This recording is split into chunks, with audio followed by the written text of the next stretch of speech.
বাংলাদেশ এখন পুরোপুরি এক অস্থির সময়ের মধ্য দিয়ে যাচ্ছে। দেশটির এখন এমন এক অবস্থা, তাদের সরকার কে চালাচ্ছে সেটি সরকারের লোকেরাই জানে না। 24 ঘন্টার ব্যবধানে দেশের 3টি বিশ্ববিদ্যালয়ে ভয়াবহ সংঘর্ষ হয়েছে। সরকারের মিত্রদের মব সন্ত্রাস ঠেকানো নিয়ে সেনাবাহিনীর সাথে সরাসরি দ্বন্দ্বে জড়িয়ে পড়েছে ইউনূস ঘনিষ্ঠরা।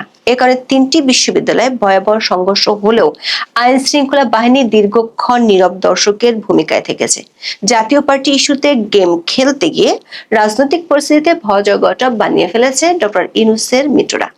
সেনা দপ্তর থেকে কড়া বার্তা গেছে অধ্যাপক ইউনূসের দপ্তরে। পরিস্থিতি এতটাই গুরুতর যে অধ্যাপক ইউনূস তার মিত্রদের একাংশকে দিয়ে আরো একবার পদত্যাগের নাটক করতে পারেন। সামাজিক মাধ্যমে ছড়িয়ে দেওয়া হতে পারে অধ্যাপক ইউনূস আর থাকতে চান না এমন বার্তা। কিন্তু সূত্রগুলো বলছে সেনাবাহিনীর সাথে দ্বন্দ্বের কারণে ইউনূস ঘনিষ্ঠ একটি শক্ত পক্ষ ইউনূসের বিপক্ষে চলে গেছে। পরিস্থিতি গুরুতর হওয়ার আগেই করণীয় ঠিক করতে এবং আইনি প্রক্রিয়া যাচাই করতে সেনাপ্রধান জেনারেল ওয়াকারুজ্জামান বৈঠক করেছেন দেশটির প্রধান বিচারপতি সৈয়দ রেফাত আহমেদের সাথে। সূত্রগুলো বলছে জাতীয় পার্টি ইস্যুতে আরো বাড়াবাড়ি করতে পারে সরকারের মিত্ররা। অন্যদিকে মব সন্ত্রাসের কারণে দেশের আইন শৃঙ্খলা পরিস্থিতি আরো করুণ হতে পারে, ফলে ঘটে যেতে পারে অপ্রত্যাশিত কিছু, এমন আশঙ্কাও করছেন অনেকেই। বিস্তারিত জানতে চলুন যাওয়া যাক বিশ্লেষণে।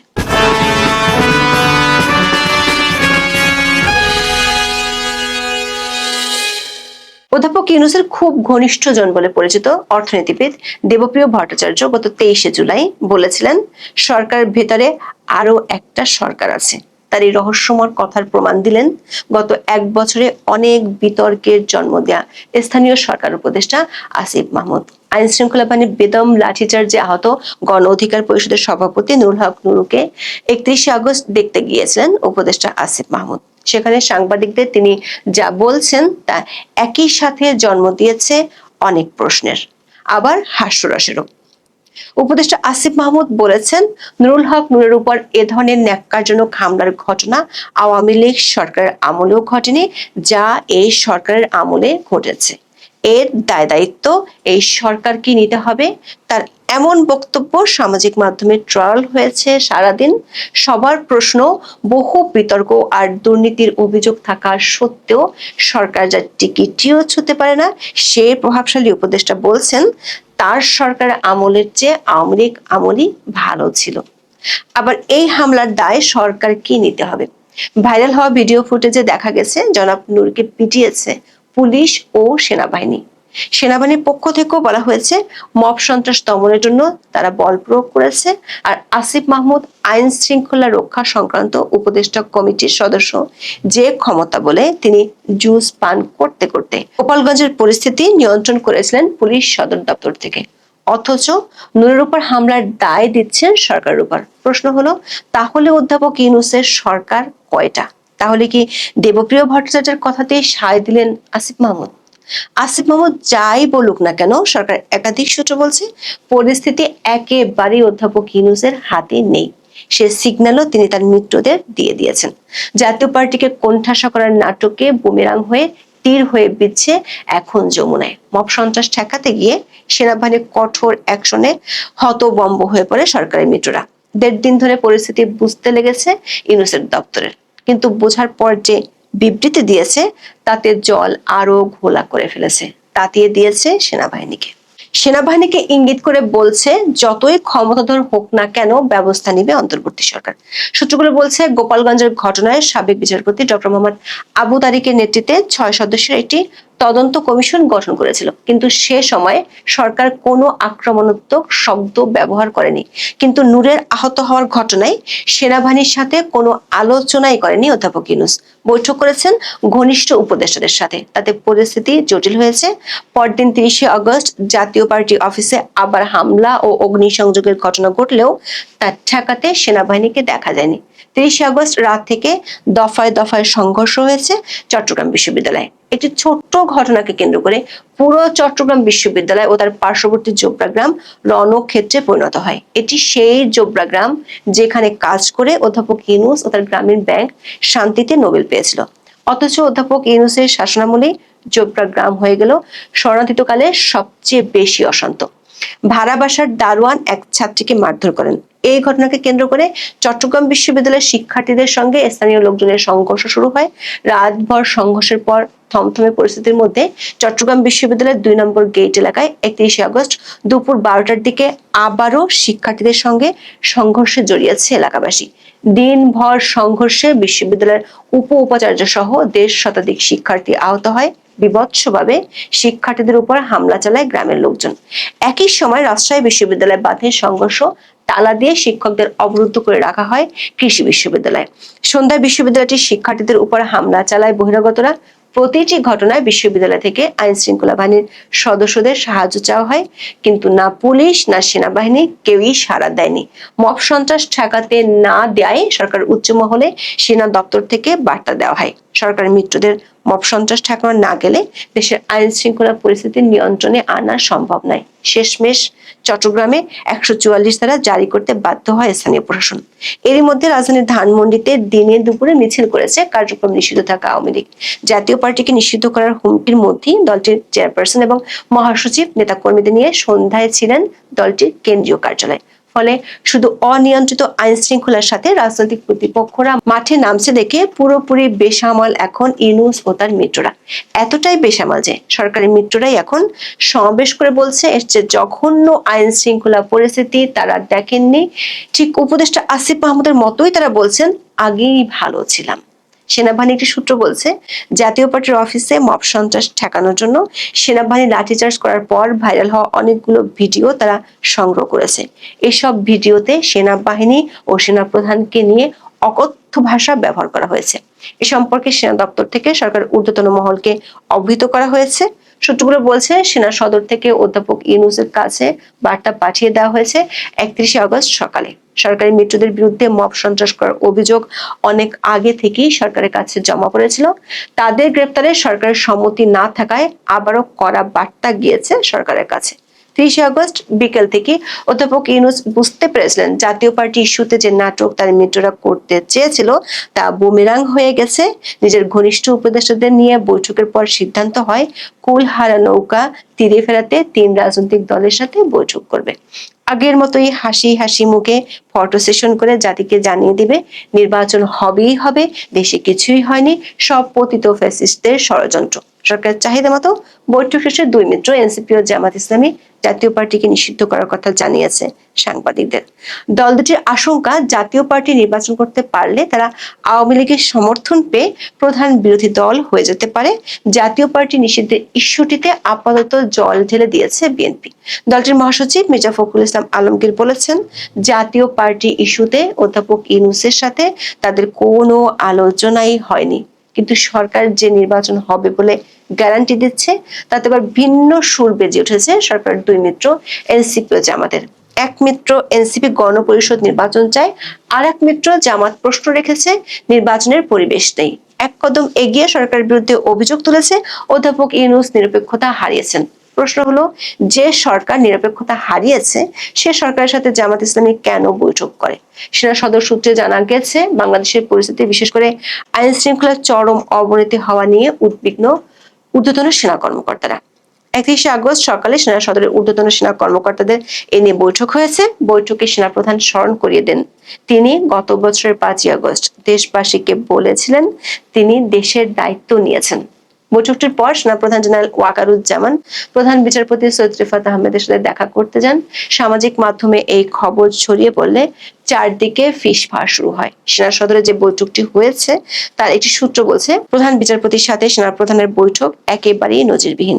দেশের বিদ্যমান পরিস্থিতির জটিলতা নিরসনে সম্ভাব্য আইনি ও সাংবিধানিক প্রক্রিয়াগুলো কি হতে পারে সেটা একটি বড় প্রশ্ন হতে পারে। বিশেষ করে গত বছর 8 আগস্ট সংবিধানের 106 অনুচ্ছেদ অনুসারে রাষ্ট্রপতি আপিল বিভাগের মতামতের ভিত্তিতে অন্তর্বর্তী সরকার গঠন করেছিলেন, কিন্তু সে মতামতে অন্তর্বর্তী সরকারের মেয়াদ নিয়ে কোনো নির্দেশনা ছিল না। সবাইকে স্বাগত জানাচ্ছি প্রবাস দর্পণের আজকের সমসাময়িক বাংলাদেশে। প্রিয় দর্শক, আপনারা জানেন যে আমরা বাংলাদেশের রাজনীতি পরিস্থিতি নিয়ে আমরা এই অনুষ্ঠানটা করে থাকি। বাংলাদেশে আজকে অনেকগুলা ঘটনা ঘটেছে। প্রিয় দর্শক, কিছুক্ষণ পূর্বে আমরা লাইভ করেছিলাম, আমি এবং ফরিদ ভাই, তাৎক্ষণিক লাইভ।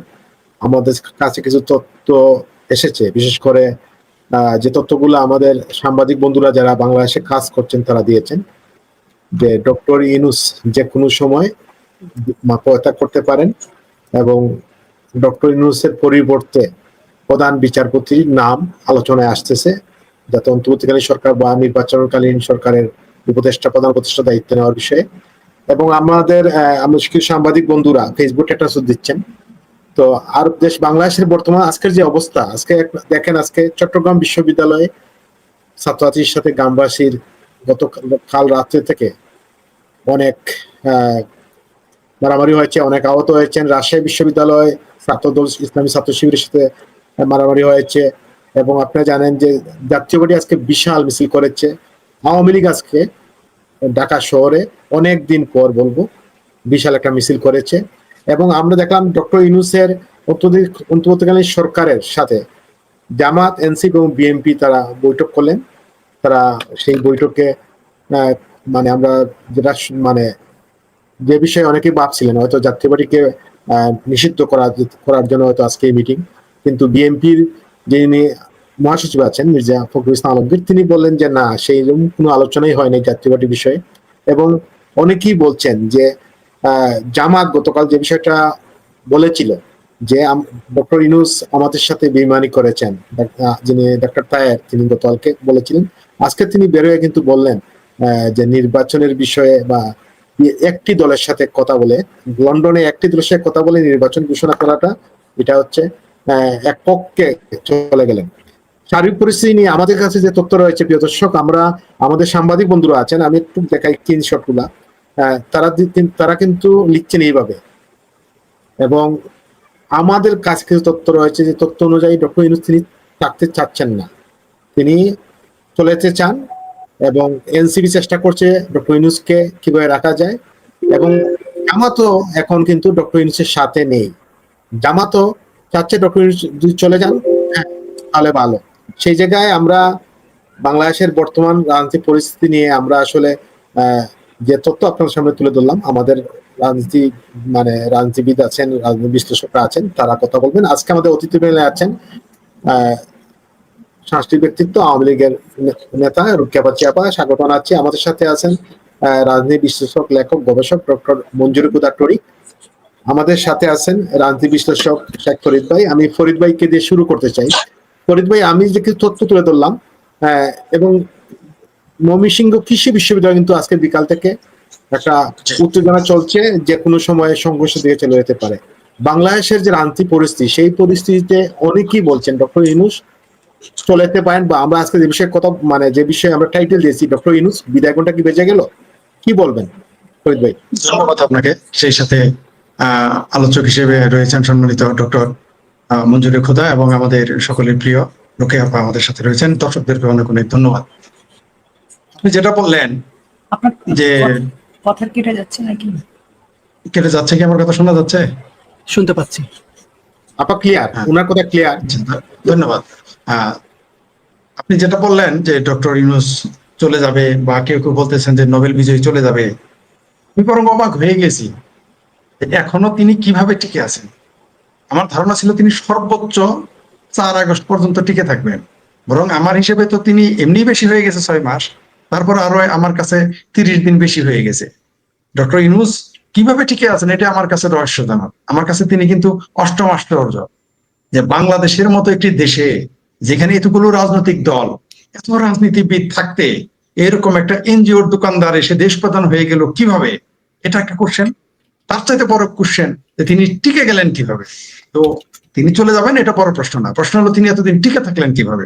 আসলে আমাদের রাজনীতিবিদেরা নিজেদের প্রতি হয় আত্মবিশ্বাসহীন, অথবা তারা আসলেই অযোগ্য। তা না হলে কিভাবে এই অরাজনৈতিক লোকগুলো, সকলেই, শুধু তিনি নন, সকল অরাজনৈতিক লোকগুলো আমাদের দেশটা চালাচ্ছে। আমি বলছি না যে অরাজনৈতিক লোক হলেই তাদের অযোগ্যতা বা অযোগ্যতা, তা বলি। তাদের উচিত ছিল তারা ক্ষমতা যেভাবে আসুক। এখন তো আমরা দিন যত যাচ্ছে তত স্পষ্ট থেকে স্পষ্টতর হচ্ছে যারা ছলে বলে কৌশলে ক্ষমতায় এসেছে, তারা যদি স্বতঃস্ফূর্ত ভাবে জনগণের দ্বারা বা জনগণের সাথে নিয়ে তারা ক্ষমতায় আসতেন বা ক্ষমতা তাদের দিত, তাহলে তেমন একটা কথা ছিল না। যদি তারা নির্বাচন দিয়ে, যে কথাটা তারা বলেছে যে বাংলাদেশ আওয়ামী লীগ দিনের নির্বাচন রাইতে করে, ভোট দিতে দেয় না, কথা বলতে দেয় না, মিছিল করতে দেয় না, মিটিং করতে দেয় না, মানে যত দোষ আওয়ামী লীগের, মানে গণতান্ত্রিক রাজনীতিতে হেন দোষ নাই যেটা আওয়ামী লীগের উপরে দেওয়া হয়নি। এমনকি এও বলা হচ্ছে যে আওয়ামী লীগ মুক্তিযুদ্ধই করে নাই, আওয়ামী লীগ মুক্তিযুদ্ধ চায় নাই, আওয়ামী লীগ কিছুই না। এমনও মানে পারে না তো বলে যে আওয়ামী লীগ তো উঠুলু, এটাই শুধু বলা বাদ রাখছে, মুক্তিযুদ্ধ করে নাই এটা তো আমরা দেখতেই আছি বলতেছে। তো তাহলে এমন কোনো অভিযোগ নাই তারা আওয়ামী লীগ স্বৈরাচার, আওয়ামী লীগ স্বেচ্ছাচার, আওয়ামী লীগ ফ্যাসিস্ট। কিন্তু যারা ফ্যাসিস্ট বলে আপনি তাদের যদি ইংরেজিতে নামটা লিখতে বলেন 50%-এর নাম লিখতে পারবে না। আমি ছাত্রদের কথা বলছি, অছাত্র না। 50% সঠিক বানান লিখতে পারবেন ইংরেজিতে, আর 99% ফ্যাসিজম কি এর উপরে 3 মিনিট বক্তব্য দিতে পারবেন। এটা আপনাকে আমি লিখিত দিতে পারি। কেননা আমি মিনিমাম এই গত 5 আগস্ট থেকে এ পর্যন্ত মিনিমাম 2 থেকে 250 ছাত্র ছাত্রীকে আমি ফোন করেছি, বলছি তুমি ফ্যাসিজমের উপর আমার 2 মিনিট বক্তব্য শোনাও। একজনও পারে নাই। এই চ্যালেঞ্জটা এখনো থাকলাম, কেউ যদি পারে আমাকে, যারা এই সোকল্ড আন্দোলনে ছিল, আমি সোকল্ড কেন বললাম, কারণ এখন দেখতেছি এটা জনগণের আন্দোলন ছিল না, দিন যত যাচ্ছে তত এটা সোকল্ড হয়ে আসছে। এমনকি কোথাও কোথাও তাদেরকে সন্ত্রাসীদের আন্দোলন বলা যাচ্ছে, এরকম একটা পরিস্থিতি। আমি ওদিকে গেলাম, আমি সোকল্ড আন্দোলনে বললাম। আমার তাদের কাছে আমার আবারও চ্যালেঞ্জ থাকলো, যারা শেখ হাসিনা সরকারকে, আওয়ামী লীগ সরকারকে ফ্যাসিস্ট বলে, তারা আমাকে 5 মিনিট ফ্যাসিজমের উপরে যেন বক্তব্য দেয় আপনার লাইভে এসে, যদি তারা ক্ষমতা যোগ্যতা রাখে, সেটা আলাদা বিষয়। আওয়ামী লীগ সব ভুল করেছে, কিন্তু ইউনূস কি কাজটা করা বাদ রেখেছে? কোন কাজটা বাদ রেখেছে? আওয়ামী লীগ ফ্যাসিস্ট হলেও আওয়ামী লীগ কিন্তু দিনের ভোট রাইতে হলেও ভোট করছে। কিন্তু এই যে এত ভালো সরকার, গণতন্ত্রের বস্তা, গণতন্ত্রের খাঁচা নিয়ে বসে থাকা সরকার কিন্তু রাইতেও ভোট করার সাহস পায় না। এমনকি তাদের যে প্রধান সহকারী 2 দল, এই জামাত, হেফাজত, চরমনাই যারা আছে, এরা সাধারণ নির্বাচনে অংশগ্রহণ করতে ভয় পায়, বলে যে আরপি চায়, আরপি নাকি পিআর, মনে থাকে না এগুলো। পিআর নাকি, পিআর কি পাকিস্তানি টার্ম? আমি জানি না পিআর কি, পিআর এর মিনিংটা কি। এটা একমাত্র ওই যে একদিন টরিক ভাই একদিন, সরি টরিক স্যার একদিন বলেছিলেন পূর্ণ নামটা, আমি তো কাউকে বলতেও শুনি না পূর্ণ নাম, যে পিআর কি। আমরা তো জানি পাকিস্তান রিটার্ন। তো এরা পিআর পদ্ধতি ছাড়া নির্বাচনে আসতে সাহস পায় না, দিনের ভোট রাইতে করেও না আওয়ামী লীগের মতো। কিন্তু এরা গণতন্ত্রের বস্তা করে বাক স্বাধীনতার গোডাউন নিয়ে তারা মনে হয় হাজির হয়েছে। তো ডক্টর ইউনূস তো পালাতে হবেই, কারণ হচ্ছে কি জানেন, আলু ছাড়া, যারা ডক্টর ইউনূসের খালু রাখেন তাদের বলে রাখি, একমাত্র আলু ছাড়া সবকিছুই কিন্তু মানুষের ক্রয় ক্ষমতার বাইরে চলে গেছে। যারা এই যে যারা সকাল বিকাল দুপুর রাত 5 বার করে 8-10 বার করে খালু রাখেন ডক্টর ইউনূসের, তাদের বলে রাখি, আবারও বলছি, আলু ছাড়া এই গত 3 দিন আমি খুব ব্যস্ত থাকার পরও আমি সাধারণ মানুষের সাথে কথা বলি, তারা বলেছে যে তাদের নাভিশ্বাস উঠে গেছে। আলু ভর্তা দিয়ে ভাত খাওয়া ছাড়া তাদের কোনো যোগ্যতা নেই। কয়েকদিন পরে দেখবেন আলুও পাওয়া যাবে না। তো এই সরকারকে তো পালাতে হবেই। অর্থনীতি ধ্বংস, রাজনীতি ধ্বংস, গণতন্ত্র ধ্বংস, শিক্ষা ব্যবস্থা ধ্বংস। আজকে দেখেন 3 জায়গায় মারামারি। আমি আগে বলেছিলাম যে একদিন কিন্তু পাবলিক এদের পেটে পাড়া দিয়ে গু বের করে ফেলি। পাবলিক তো এখনো মাঠে নামে নাই, কেবল ছাদে থেকে ফেলতেছে। আমি যে কোনো মৃত্যুর বিরোধিতা করি, যে কোনো হত্যার বিরোধিতা করি। তারপরে বলতেছি এগুলো তো ঘটবেই। আমি আজকেও বলেছি যে হায় হায়, চিটাগাং শুরু হলো, রাজশাহী শুরু হলো, আমাদের ময়মনসিংহ বিভাগ কেন পারলো না? এই যে আজকে ময়মনসিংহ বিভাগ শুরু হয়ে গেছে। হ্যাঁ, কৃষি বিশ্ববিদ্যালয় হয়েছে, শুরু হয়ে গেছে আমাদের ময়মনসিংহ থেকেও। তাই ইজ্জতটা একটু রেখেছে আমাদের ময়মনসিংহ বিভাগের মানুষ। তো এই যে যা চলছে দেশে, এই দেশে যা চলতেছে, এই সরকারকে তো শুধু ইউনূস কেন পালাবে? সবাই পালাবে, জামাত পালাবে, হেফাজত পালাবে, চরমনাইকেও এবার পালাইতে হবে। পীর মুরিদগিরির ব্যবসা এবার পাবলিক ধরা খেয়ে গেছে। যে পীর মুরিদগিরির ব্যবসা আসলে ওটা একটা ব্যবসা, ওটা প্ল্যাটফর্ম, মূলত সে রাজনীতি করতে চায়। হয় তাকে রাজনীতি করলে, রাজনীতি করতে গেলে রাজনীতির মুখোমুখি হইতে হবে। বাংলাদেশের 30% থেকে 40% জনসমর্থন থাকা সত্ত্বেও যে দলকে ঘরের ভিতরে লুকিয়ে থাকতে হয়, জেলখানায় নিরাপদ না, সেই দেশে চরমনাই, পীর, জামাত, হেফাজত, কি এই ইনকালাব মঞ্চ, ফিনকালাব মঞ্চ ইত্যাদি ইত্যাদি নাম। ডক্টর ইউনূস এনজিওর দোকানদার, তাকে আমি এনজিওর দোকানদার বলতেই পছন্দ করি। তিনি অর্থনীতিবিদ হিসেবে ভালো কি না সেটাও আলাদা প্রশ্ন। তিনি বাংলাদেশ ছাড়া আমাকে একটা দেশ দেখান যে দেশে তার গ্রামীণ ব্যাংক লাভ করেছে। আপনাকে তাহলে বলি, গ্রামীণ ব্যাংক বাংলাদেশ ছাড়া যে সমস্ত দেশে গেছে সবখান থেকে গাট্টি বুঝটা গোটায় চলে আসতে হয়েছে, ব্যবসায় লাভ করতে পারে নাই। বাংলাদেশের মানুষের মতো এরকম বোকা মানুষ আর দুনিয়াতে কোথাও নাই যে সপ্তাহে 5 দিন তারা কিস্তি রাখে, 7 দিন কিস্তি রাখে। এই ডক্টর ইউনূস চিন্তা করতেছে যে বাংলাদেশের গরিব বানায় কিস্তির ব্যবসা করে খাবে। কিস্তি না, আর কিস্তি কি করবে কয়দিন পরে বুঝতে পারবেন, কয়দিন পরে বুঝতে পারবেন। একবার হয়েছে কি ঠান্ডা মাহফুজ না কি হয়েছে, কে জানা আছে একটা, কোন কারা যেন বোতল দিয়ে মাথায় ঢেল মারছে, মাথায় কয়দিন আগে দেখলাম না ঢাকা বিশ্ববিদ্যালয়ে। আজকে কিন্তু শিবিরের বুকে বোতল দিয়ে ঢেল মারছে, মাহফুজের উপর, ঠান্ডা মাহফুজ, তার মাথায় কিন্তু বোতল দিয়ে ঢেল মারছিল, পানির বোতল। আজকে কিন্তু শিবিরের সভাপতি নাকি ইসলাম কায়েম করতে এসেছে, সাদেক কায়েম, ইসলাম করতে যায় ঢাকা বিশ্ববিদ্যালয়ে, সাদেক কায়েম করতেছে। ঢাকা বিশ্ববিদ্যালয়ে তারা ইসলাম কায়েম করতে আসে নাই, মওদুদি কায়েম করতে আসছে, সাদেক কায়েম করতে আসছে, এটা আমরা জানি। যাই হোক, কেবল তো বোতলের বাড়ি খাইতেছে, কেবল তো 3 জায়গায় ছাত্রদের বিরুদ্ধে, কিসের ছাত্র এরা? আপনি কেন গরু চুরি করতে যান? আপনাকে সাধারণ ছাত্রকে মানুষ ভালোবাসবে, ছাত্ররা নিরাপত্তা দিবে জনগণের, সেখানে ছাত্রদের সাথে জনগণের কেন সংঘর্ষ হবে? আবার বললো যে, কালকে বললো যে কি নো মোর মিলিটারি, ব্যারাকে ফিরে যাও তাড়াতাড়ি। আমি যখন 2 মাস আগে বলছিলাম যে আর্মি ব্যারাকে ফিরে যাও, আমার তো 14 গোষ্ঠী উদ্ধার করেছে, আওয়ামী লীগের দালাল, ফ্যাসিস্টের দালাল, শেখ হাসিনার দালাল, তারপরে কি নরেন্দ্র মোদীর দালাল, কত কথা। এখন না তারাই বলে আমরা যা বলি তাই, কিন্তু 2 দিন পর আজকেও কিন্তু আরেকজন উপদেষ্টা বলছে, কি শিশু উপদেষ্টা, কি ওর নাম, না আমার নাম মনে থাকে না, বলছে যে শেখ হাসিনার আমলে এত অত্যাচার নাই। এটা কিন্তু উপদেষ্টা বলেছে যে শেখ হাসিনার আমলে এত অত্যাচার নাই। আর আমাদের ওই যে মৌলবাদী সংগঠনের যে আব্বা হুজুর, মানে যুবক আব্বা হুজুর, দাদা হুজুর বা ভাইয়া হুজুর, সে বলেছে কালকে যে আমরা এখন জীবনে নিরাপত্তা হীনতা অনুভব করতেছি। কেন? সরকার তোমার, দেশ তোমার, সবকিছু তোমার, আওয়ামী লীগ নাই, ফ্যাসিস্ট নাই, তারাই দিছ, কোনোদিন আর আওয়ামী লীগ ফিরবে না, কোনোদিনই আর আওয়ামী লীগ ফিরবে না, ফ্যাসিস্ট আর ফিরবে না। এখন ভয় পাবো কেন? কার দল ক্ষমতা? জি, ধন্যবাদ। ধন্যবাদ ফরিদ ভাই। আমরা আসবো, আমরা যাবো, আমাদের সাথে আছেন ডক্টর মঞ্জুদা টরিক, রাজনীতি বিশ্লেষক, লেখক, গবেষক। টরিক ভাই, আপনাকে স্বাগত জানাচ্ছি। টরিক ভাই, আজ বাংলাদেশের বর্তমান যে অবস্থা, দেখলাম যে 3 দলের সাথে অন্তত সব প্রধান ডক্টর ইউনূসের যে বৈঠক হয়েছে, বৈঠক থেকে বের হয়ে 3 দল 3 রকম বক্তব্য রেখেছে। বাংলাদেশের রাজনীতি কোন দিকে যাচ্ছে, বা যে অবস্থা আপনি দেখেছেন চট্টগ্রাম বিশ্ববিদ্যালয়, রাজশাহী বিশ্ববিদ্যালয়, ঢাকাতে জাতীয় পার্টি বিশাল মিছিল, আওয়ামী লীগের মিছিল, গণ অধিকারের নুরুকে যেভাবে পিটানো হলো, সার্বিক অবস্থা দেখে আপনি যেহেতু রাজনীতি নিয়ে প্রচুর লেখালেখি করেন, কোন দিকে যাচ্ছে বাংলাদেশটা? অনেকেই বলছেন ডক্টর ইউনূস পদত্যাগ করতে পারেন। ধন্যবাদ। যারা শুনছেন তাদেরকে শুভেচ্ছা জানাচ্ছি। বিষয়গুলো আমরা একজন রাজনীতি আগ্রহী, রাজনীতি নিয়ে লেখাপড়া করি, রাজনীতির কথা শুনি। আমি যদি আমার কথা না বলি যে বাংলাদেশের রাজনৈতিক অঙ্গনে রাজনৈতিক নেতারা কি বিষয় কি বলছেন, কে কি বলছেন, এটা একটা ইম্পর্টেন্ট বিষয়। যে তাদের উদ্বেগগুলো বা তাদের কনসার্ন গুলো যদি আমি বিবেচনায় নেই, সেই বিবেচনায় বলা যায় যে দেশের পরিস্থিতিটা অস্থিতিশীল, দেশের পরিস্থিতি নিয়ে তারা শঙ্কিত। যেমন আমি তারেক রহমানের ফেসবুক স্ট্যাটাস যদি দেখি, মির্জা ফখরুল ইসলাম আলমগীরের যদি স্ট্যাটাস দেখি, জামাত নেতাদের স্ট্যাটাস দেখি, এনসিপি নেতাদের স্ট্যাটাস দেখি, অন্যান্য মান্না ভাই, সিপিবি, সব দলের নেতাদের স্ট্যাটাস বা বলা বক্তব্য দেখি, কোন নেতার মুখ থেকে কোনো ভালো সংবাদ নাই, উৎসাহব্যঞ্জক কোনো কিছু না, সবাই হতাশ। এবং সবার এই যে ঐক্যমত কমিশনের আজকে আবার নতুন করে মিটিং দিয়েছে, একটা জায়গায় ঐক্যমত আছে, দেশের পরিস্থিতি খারাপ, দেশের পরিস্থিতি সংকটময়, দেশের পরিস্থিতি অস্থিতিশীল। এটা হচ্ছে প্রধান কনসার্ন, কোনো দ্বিমত নাই, প্রত্যেকেই একমত। 2 নম্বর কনসার্ন যে নির্বাচন হবে কিনা, আরেকটা কনসার্ন এসছে। যে একদিকে সরকার মোটামুটি বিভিন্ন ভাবে বলছে, কালকেও দেখলাম নুরুর উপর আক্রমণ, হামলা, যে তারা জাতীয় পার্টি অভিযোগ আছে যে, এবং আইএসপিআর এর যে বিবৃতি সেখানে বলছে যে তারা জাতীয় পার্টির অফিসে হামলা আক্রমণ করতে গিয়েছিল। আমরা বারবার তাদেরকে অনুরোধ করেছি, নিজেরা মিটমাট করেন, গন্ডগোল করেন না, মব করেন না।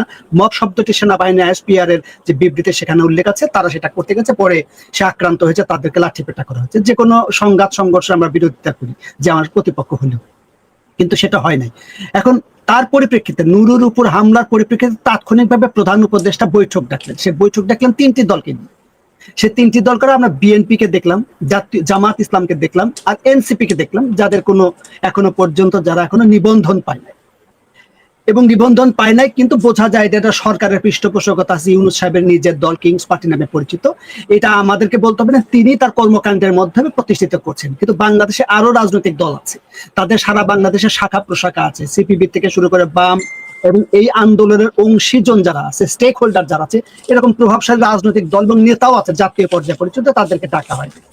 এবং সবচেয়ে মজার ব্যাপার, এই আন্দোলনে যাকে নিয়ে মানে যার উপলক্ষে করে মিটিং হলো, সেই দলকে, নুরের দলকেও ডাকা হলো। এই যে বিষয়গুলো, তাহলে এই মিটিংটা আসলে কেন তাৎক্ষণিক মিটিং? আমাদের ধারণা যে এই মিটিংটা হয়তো ডাকা হয়েছিল জাতীয় পার্টিকে নিষিদ্ধ করা হবে কি হবে না সেই বিষয়ের একটা সম্মতি আদায় করা ছিল ইউনূস সাহেবের প্রধান কনসার্ন। কেন এই কথাটা বলছি? কারণ এই মিটিংটা ডাকা হয়েছে 3টা দলকে আলাদা আলাদা করে। প্রথম কাকে ডাকা হয়েছে? প্রথম ডাকা হয়েছে বিএনপি কে, তারপরে ডাকা হয়েছে জামাত ইসলাম, তারপরে এনসিপি।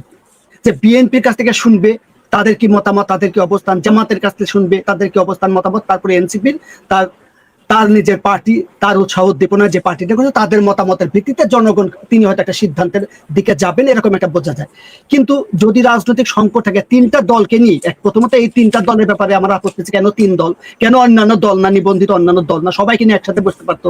তারপরে তিনটা দলে 12-14 জন মানুষকে নিয়ে তার ঘরের মধ্যে মিটিংটা করতে পারতো, সবার কথাগুলো বলতে পারতো, কিন্তু সবার কথাগুলো আমরা শুনতে পারিনি। সবাই আলাদা আলাদা বক্তব্য, সেই আলাদা আলাদা বক্তব্য এক একজন এক এক কথা বলছে। জামাত ইসলাম জোরে সরেই বলেছে যে তারা প্রধান বক্তব্য জাতীয় পার্টি নিষিদ্ধ চায়, দ্বিতীয় বিএনপি তারা নির্বাচন চায়, তৃতীয় জন তারা নির্বাচন চায় তবে গণপরিষদ হতে হবে। এই যে 3 ধরনের দাবি বক্তব্য আরো আছে। এখন এই যে বিষয়গুলো, এবং এটা হচ্ছে এই বর্তমান ঘটনা। এবার এর মধ্যেই আমরা দেখলাম ইঞ্জিনিয়ারদের একটা দাবি নিয়ে আন্দোলন শুরু হলো, ডিপ্লোমা ইঞ্জিনিয়ার প্লাস ইঞ্জিনিয়ার। এই যে হঠাৎ করে ডিপ্লোমা ইঞ্জিনিয়ার এবং ইঞ্জিনিয়ারদের আন্দোলন, এবং এর মধ্যে তারা আহ্বান জানালো কলেজ ছাত্রদেরকে, হয়তো পরবর্তী তারা স্কুল ছাত্রদেরকে আহ্বান। এই যে সাধারণ ছাত্রদের নাম দিয়ে নিরীহ কিছু দাবি নিয়ে মুখোমুখি ডিপ্লোমা এবং ইঞ্জিনিয়ারদের নিয়ে সরকারের পক্ষ থেকে এই দাবির প্রেক্ষিতে একটা কমিটি গঠন করবে। সেই কমিটিতে আমার জানা নেই উচ্চ পর্যায়ের কমিটি, এর আগে এরকম সরকারের পর্যায়ে একাধিক উপদেষ্টাকে নিয়ে এরকম কমিটি হচ্ছে। তারপর সেই কমিটিকে তারা প্রত্যাখ্যান করছে। কেন? তারা কি রাজপথে কিভাবে দাবি আদায় করে, তাদের সাথে আলাপ আলোচনা করে তো দাবি আদায় করতে হবে। এই যে এটা একটা অস্থিতিশীল পরিস্থিতি আমরা দেখলাম চট্টগ্রাম বিশ্ববিদ্যালয়ে, সেখানে একটা ঘটনাকে কেন্দ্র করে সেখানে একটা অস্থিতিশীল পরিস্থিতি তৈরি হয়েছে। কৃষি বিশ্ববিদ্যালয়ে একটা অস্থিতিশীল পরিস্থিতি, বিভিন্ন জায়গায় স্বতঃস্ফূর্তভাবে বিভিন্ন ধরনের পরিস্থিতি তৈরি করা হচ্ছে। কেন এটা তৈরি করা হচ্ছে? যে হয়তো মনে করা হয় যে নির্বাচনকে অস্থিতিশীল করতে, নির্বাচনকে প্রশ্নবিদ্ধ, যাতে ফেব্রুয়ারিতে নির্বাচন না হয় সেই অবস্থা তৈরি করার জন্য প্রেক্ষাপট তৈরি করা হচ্ছে। আমরা বলি যে জ্বর আসলে আমরা খুব উদ্বেগ হয়ে পড়ি, জ্বর আসলে কোনো অসুখ না, জ্বর হচ্ছে কোনো মূল রোগের উপসর্গ মাত্র, সিমটম। এখন যে সিমটম গুলো দেখছে সেই সিমটম হচ্ছে ভিন্ন দিকে প্রবাহিত করার চেষ্টা চলছে। এখানে জাতীয় পার্টি হঠাৎ করে কেন আসলো? প্রথমত কোন রাজনৈতিক দলের নিষিদ্ধ করার বিরোধিতা করি, এই কারণেই আমি রাষ্ট্রবিজ্ঞানের একজন ছাত্র রাজনৈতিক কর্মী হিসাবে কোন সরকারের অধ্যাদেশের জারিতে কোন রাজনৈতিক দল তৈরি হয় নাই কিংস পার্টি ছাড়া। কোন রাজনৈতিক দল কোন রাজনৈতিক সরকারের অধ্যাদেশের ভিত্তিতে আইনের ভিত্তিতে তা নিষিদ্ধ হবে না, জনগণ সেই প্রশ্নের সিদ্ধান্ত নেবে। কিন্তু সেটা এই সরকার পরিকল্পিতভাবে এই গণতন্ত্রকে প্রশ্ন, আমরা মনে করেছিলাম যে আগস্ট অভ্যুত্থানের পর একটা অন্তর্ভুক্তমূলক সমাজ গঠিত হবে, অন্তর্ভুক্তমূলক রাজনীতি এবং রিকনসিলিয়েশনের মাধ্যমে, যেটা কথাগুলো বহুল আলোচিত, কিন্তু ইউনূস সরকার সেদিকে আগায় নেয়। কারণটা হচ্ছে তাদের মতলব, যে পাকিস্তান যে বলে গেছে মনকে পরিষ্কার করেন, মন আসলে দিলটা তাদের পরিষ্কার, তাদের দিলটা আসলে অপরিচ্ছন্ন। এই জন্য তারা বিভিন্ন ধরনের প্যাকেজ প্রোগ্রাম, তারা বিভিন্ন কার্ড তাদের হাতে আছে, তারা এক এক সময় এক এক কার্ডকে নানা ধরনের টানাপোড়ান চলছে। এই টানাপোড়ান নিয়ে তার রাজনীতিটাকে নির্বাচনটাকে সাজানো চায়। এখন নির্বাচন হবে, বিএনপি নির্বাচন চায়, তারা প্রধান ভাগিদার। প্রথমে তারা আওয়ামী লীগকে মাঠ থেকে সরিয়েছে, এখন মাঠ থেকে সব বিএনপি এখন নির্বাচনে আসলে তারা ক্ষমতা প্রধান দাবিদার। এখন জামাত ইসলাম করছে এই আন্দোলনের প্রধান শরিক হচ্ছে আমরা, কারণ এটা ভেতরে নেপথ্যের মূল কারিগর হচ্ছে আমরা, এই কাজটাকে করেছি। এনসিপি বলছে আমরা করেছি, অন্যান্য দল তো আছে। এখন তারা মনে করছে নির্বাচন যদি একটা হয় তাহলে পিআর পদ্ধতি, যে বললো যে পিআর, প্রপোর্শনাল রিপ্রেজেন্টেটিভ সিস্টেম, তো ওই এই আলোচনার আগে আপনার এখানে করেছে, সেই আলোচনা যাচ্ছে না। কিন্তু সেটা মনে হচ্ছে তারা ছাড়া বিএনপি যেহেতু এটার বিপক্ষে, এটার হালে পানি পাচ্ছে না। সেটা যদি না হয়, সেটা হলে হয়তো পার্লামেন্টে তাদের ভালো অবস্থান থাকতো, সেটা হলো না। এখন জাতীয় পার্টিকে না তাদের উদ্বেগ যে আসলে আওয়ামী লীগকে যদি ভোট করতে না দেওয়া হয়, তাহলে এই ভোটে, তাহলে তাদের যে ভোট আছে 3 কোটি ভোট আছে, 20% ভোট আছে, এই ভোট আসলে মানে এটা বলছি আমি সবকিছু বাদ দিয়ে আপাতত ধারণা করা হয় যে তাদের 20% ভোট আছে। আচ্ছা, এই ভোট এখন কাদের যাবে? জাতীয় পার্টি যদি নির্বাচন করে তাদের দিকে যদি এই ভোটগুলো চলে যায়, এখন এটা বামরা মনে করতে পারে, দক্ষিণপন্থী দলগুলো মনে করতে পারে, কিন্তু তাদের মাথায় এখন তাদের আসছে যে এই নির্বাচন হলে কে আসলে ক্ষমতা প্রধান বিরোধী দল হবে, বা সরকারেও কে যেতে পারে। এখন কনসার্ন হয়ে গেছে, তাহলে এই সমস্যার সমাধান করতে হবে। তাহলে জাতীয় পার্টিকে নিষিদ্ধ করতে হবে যাতে ভোটটা ওইদিকে না যায়, জাতীয় পার্টি প্রধান বিরোধী দল না হয়। এমনকি আমরা পাকিস্তানের কথাও আসে যে পাকিস্তানে ইমরান খানের দলকে নিষিদ্ধ করা হয়, তাকে জেলে পড়া হয়, তার দলের নিবন্ধন বাতিল করা হয়, দলের মার্কা বাতিল করা হয়। তারপরেও পাকিস্তানে ইমরান খানের দলের লোকজন স্বতন্ত্র বিভিন্ন জায়গায় দাঁড়ায় এবং বিভিন্ন দলের মধ্যে, জামাত ইসলাম সহ বিভিন্ন দলের মধ্যে থেকে তারা নির্বাচন করেও তারা সংখ্যাগরিষ্ঠতা আসন পায়। তো তারা মনে করছে যে জাতীয় পার্টির মধ্যে যদি আওয়ামী লীগের লোকজন নির্বাচনে দাঁড়ায়, তাহলে ফলাফল অন্যরকম হতে পারে। এটা একটা বড় কনসেপ্ট। তাহলে যে কোনো একটা অজুহাত তৈরি করে জাতীয় পার্টিকে নিষিদ্ধ করতে হবে। জাতীয় পার্টিকে নিষিদ্ধ করতে কেন নুরু সেখানে গেল? বলা মনে করা হয় যে নুরুর পেছনে আরো কিছু শক্তি আছে, তাকে সামনে দিয়েছে। বইরা যেমন সামনে থেকে, রাজা উজির নাজির তারা থাকে পেছনে, কিন্তু তাকে সেখানে হয়তো কোনো রাজনৈতিক দলের সাথে কোনো সংসদের আসনের কোনো বোঝাপড়ার বিষয় থাকতে পারে, যে তুমি যদি এটা করতে পারো তোমাকে এই অংশটা দেওয়া হবে, এরকম বিভিন্ন ধরনের খেলাধুলা চলছে। এরকম পরিস্থিতিতে মনে করা হচ্ছে যে ফেব্রুয়ারি যে নির্বাচন, আজকেও আমি গতকালের যে ইউনূস সাহেবের যে বিবৃতি দেখলাম, বিবৃতি যে নুরুর ঘটনা তারা নিজেরাই নিন্দা, সরকারের বিরুদ্ধে তারা দুঃখ প্রকাশ করতে পারে, কিন্তু দুঃখ প্রকাশ করে না, আমি বিবৃতিটা দেখলাম নিন্দা, যে নিজেরাই নিজেদের নিন্দা করেছে। সরকারের উপদেষ্টাই তারা তীব্র প্রতিবাদ, কার বিরুদ্ধে প্রতিবাদ? জনগণের বিরুদ্ধে। তো অদ্ভুত একটা বিষয়। তাহলে এখন আমি আমার হয়তো রাজনৈতিক অভিজ্ঞতা আমার নেই, তারপরে আমি 20 বছর আগে ছাত্র আন্দোলন থেকে বিদায় নিয়েছি, তার আগে আরো 12-15 বছর রাজনীতি করেছি। কখনো মনে হয় না যে বাংলাদেশের রাজনীতি, বাংলাদেশের সরকারটা কে চালায়। এখন আমি সন্ধিয়ান এই বাংলাদেশের সরকার আসলে কে চালাচ্ছে, কোথা থেকে চলছে, কে চালাচ্ছে, কে তার নাট বল্টু ঘুরাচ্ছে আর কি, নাটাইটা আসলে কোথায়? সরকার আসলে অসহায়। আমি দেখলাম যে আইনমন্ত্রী আসিফ নজরুল সাহেব তিনি ওই কথা বলেছেন, নিন্দা প্রকাশ করেছেন, তীব্র ক্ষোভ প্রকাশ করেছেন। কার বিরুদ্ধে ক্ষোভ? নিজেই আইন উপদেষ্টা। এটা অদ্ভুত একটা বিষয়, যেন শিক্ষিত লোকজন এবং বাংলাদেশের ইতিহাসের সবচেয়ে উচ্চ শিক্ষিত বর্গ পরিষদ তৈরি হয়েছে এবারকার উপদেষ্টা পরিষদ, এবং অদ্ভুত এই সমস্ত সমীকরণগুলো আমরা দেখছি। বর্তমান এই অবস্থায় যে ফরিদ ভাই যেটা বললেন, যে আপনি যেটা বললেন যে সরকারের উপদেষ্টার কথা শুনে, আমি পত্রিকায় দেখলাম বিভিন্ন ধরনের, আমি এর আগে একটা আপনার মিটিংয়ে বলেছি যে একটা যে বর্তমান প্রধান বিচারপতিকে কখনো বলা হচ্ছে যে তিনি হচ্ছেন বাংলাদেশের ত্রাণকর্তা বা মুক্তি দিতে পারেন, এরকম কথা শুনেছি। তার সাথে আমি দেখলাম যে মার্কিন রাষ্ট্রদূতের সাক্ষাৎ, সেটা একটা নজিরবিহীন ঘটনা। আমি দেখলাম বিচারপতি সাহেব প্রধান উপদেষ্টার বাসায় যাচ্ছেন ঘন ঘন, সেটা একটা কনসার্ন। আমি শুনেছি যে ওয়াকারুজ্জামানের সাথে তাদের বৈঠক, সেটা একটা কনসার্ন। এবং আমি দেখছি বিভিন্ন রাজনৈতিক দলের সাথে তাদের যোগাযোগ এবং বৈঠকের সংবাদ। এই বিষয়গুলো একটা উদ্বেগ তৈরি করে যে ঘটনাগুলো কি, কোন দিকে যাচ্ছে। এবং ইউনূস সরকারকে নিয়ে অনেক আগে বিএনপি নেতৃত্বই বলেছিলেন যে আসলে আমরা এই সরকারটাকে গ্রহণযোগ্য কিনা, এই সরকারের নির্বাচন গ্রহণযোগ্য হবে কিনা, এই প্রশ্নটা আসে। যখন নির্বাচনটা সামনে আসে তখন এনসিপি এই সরকারের তৈরি একটা দল, তারা ধীরে ধীরে বিভিন্ন একটা সম্পর্কের অবনতি, কারণ তাদের ভাগ বা হির্ষা বুঝে পেতে চায়, সবাই সবার হির্ষা বুঝে, সেই হির্ষা যদি না বুঝে পায় তাহলে পরিস্থিতি জটিল করবে, এটাই হচ্ছে প্রশ্ন। এখন এই পরিস্থিতিতে একটা হচ্ছে বিএনপি যে কোনো ভাবে নির্বাচন করতে চায়, কিন্তু সেটা আসলে একটা কনসার্ন। এখন এই পরিস্থিতিতে বিএনপি কে দিয়ে আবার জাতীয় পার্টিকে নিষিদ্ধ করার সম্মতি আদায় করবে কিনা, তাহলে আমার একটা কনসার্ন, একটা গল্প আছে এরকম যে বাঘ, একটা বনের হিংস্র বাঘ, সে তার এলাকা, সে তার বোনের একজন গরিব কৃষক ছিল, বৃদ্ধ কৃষক, তার একটা সুন্দরী মেয়েকে সে বিয়ে করতে চায়। তখন বিয়ে করার জন্য সে তখন কৃষককে বলে যে আমি তোমার সুন্দরী কন্যাকে বিয়ে করতে চাই। তো কৃষকের তো আর সে সাহস নাই বাঘকে সে নাকচ করবে যে আমার তো জীবন, আমার ঘাড়ে তো দুটো মাথা নেই, আমি তো আবার বাঁচবো। তখন তাকে অনুরোধ করে, ঠিক আছে আমি আমার মেয়েকে তোমাকে বিয়ে দিতে পারি, কিন্তু তুমি তো বাঘ, তোমার মধ্যে হিংস্রতা আছে, তাই তুমি তোমার নখর যেগুলো আছে, আমার তো একটা ভয়ের কারণ আছে, আমার সন্তানের জীবন, তুমি নখগুলো ফেলে দিতে হবে। তখন বাঘ যে তার নখগুলো ফেলে দেয়। তখন বাঘ এসে বলে, এবার তো আমি নখগুলো ফেলে দিয়েছি, এখন আমার কি হবে? এখন তুমি তোমার কন্যাকে আমাকে দাও, আমি তোমার কন্যাকে ভালোবাসি। তখন বললে, সেটা তো হবে না, তোমার তো দাঁত আছে, বড় বড় দাঁত, এই দাঁতগুলো ফেলে দিতে হবে, কারণ এটা তো তুমি আমার মেয়েকে মেরে ফেলতে পারো। তখন সে আবার ঠিক আছে, দাঁতগুলো, সে ভালোবাসার মূল্য দাঁতগুলো ফেলে দেয়। তারপরে বল, তোমার মধ্যে যে হিংস্রতা আছে, ক্রোধ ক্ষোভ আছে, তুমি যে হুঙ্কার দেয়, এগুলো তোমার জেনে ফেলতে হবে, তোমাকে সুন্দর হতে হবে। তখন সে এটাও করে আসে। তারপরে যখন এরকম তার নখর, দাঁত, হিংস্রতা, হুঙ্কার এগুলো রেখে আসে, তখন সে কৃষককে বলে, তাহলে এখন তুমি আমার কন্যাকে দাও। বলে যে না, আমি তোমার কন্যাকে তোমার সাথে দিব না। তখন আর বাঘ কি করবো? বাঘের যে প্রকৃত চরিত্র, সেই চরিত্র তো শেষ করে দিল, তখন তো তার কিছু নাই, প্রতিবাদ করার ভাষা নাই। আমার কাছে মনে হয় যে বর্তমানে পরিস্থিতি, বিএনপি কে দিয়ে যে কাজগুলো করানো হচ্ছে, পরিস্থিতিকে সেদিকে যাচ্ছে না, সেটা একটা উদ্বেগের বিষয়। এই বিষয়ে সকল রাজনৈতিক দলকে সোচ্চার হতে হবে। কোনো ধরনের ষড়যন্ত্র, অন্যের বিরুদ্ধে খাল কাটলে, কবর খুললে সেখানে নিজেকেও পড়তে হয়। অতীতে এরকম অনেক উদাহরণ আছে, সে ব্যাপারেই সতর্ক থাকতে বলি। ধন্যবাদ। তরিক ভাই, আমি জাস্ট একটা বিষয় আমি আপনাকে দেখাই। আমাদের বাংলাদেশে যারা সাংবাদিকতা করেন, সিনিয়র অনেক সাংবাদিক এইভাবে আজকে ফেসবুকে লিখছেন, এবং যে গুঞ্জনটা রয়েছে ডক্টর ইউনূস পদত্যাগ করতে পারেন, এই বিষয়ে যদি একটু বলতেন, বা এই বিষয়ে যদি কোনো কিছু আপনার ফেসবুকে বা আপনার দেখছেন কিনা, বা এই বিষয়ে আপনার ধারণাটা কি? না, আমি ভাষা মানে এটা তো সুনির্দিষ্ট কোনো তথ্য নয়। এই তথ্যের কথা আমি বেশ গুরুত্বপূর্ণ লোকজনের কাছ থেকে শুনেছি। সেই শোনার কারণ সমীকরণটা বলা যেতে পারে যে পরিস্থিতি আসলে কি। এখানে ভূ রাজনীতির একটা গুরুত্বপূর্ণ বিষয় আছে, কারণ আমরা জানি যে বর্তমান যে পরিস্থিতি, এই নির্বাচনের সাথে আঞ্চলিক রাজনীতির গুরুত্বপূর্ণ সংযোগ এবং সম্পর্ক আছে।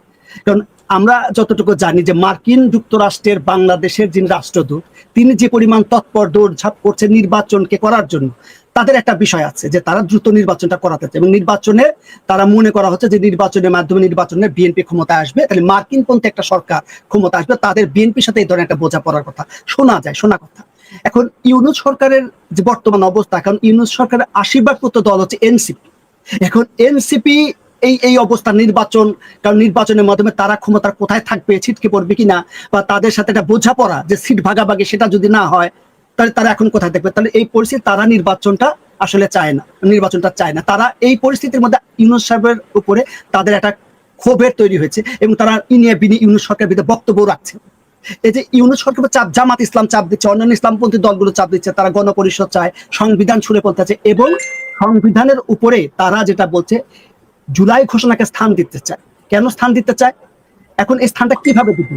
একটা সরকার যে নির্বাচিত না, যার নিজেরই কোনো ম্যান্ডেট নেই, সে তো আর এই কাজটা করতে পারে না। তাহলে নির্বাচিত একটা সরকার সেই ম্যান্ডেটটা দিতে পারে, তো নির্বাচনটা তো হতে হবে, নির্বাচনের আগে সেই কাজটা কিভাবে হবে? এখন এই যে গণপরিষদের দাবি, সেটা হচ্ছে এই দাবি যে গণপরিষদ যদি হয়, তারা মনে করছে যে এটা করলে তার এই সংবিধান থাকবে না, নতুন সংবিধান হবে, এরকম একটা বক্তব্য। তাহলে সেই কাজটা কি ইউনুসের দ্বারা সম্ভব কিনা, ইউনূস সেই দায়িত্ব নিবে কিনা? এখন পিকিং পন্থী যে এখন চীনের দিকে যে মানুষ দৌড়ঝাঁপগুলো করছে, প্রত্যেকটা দল এবং দলের গ্রুপ অফ লিডার তারা চীনে যাচ্ছে। কেন চীনে যাচ্ছে?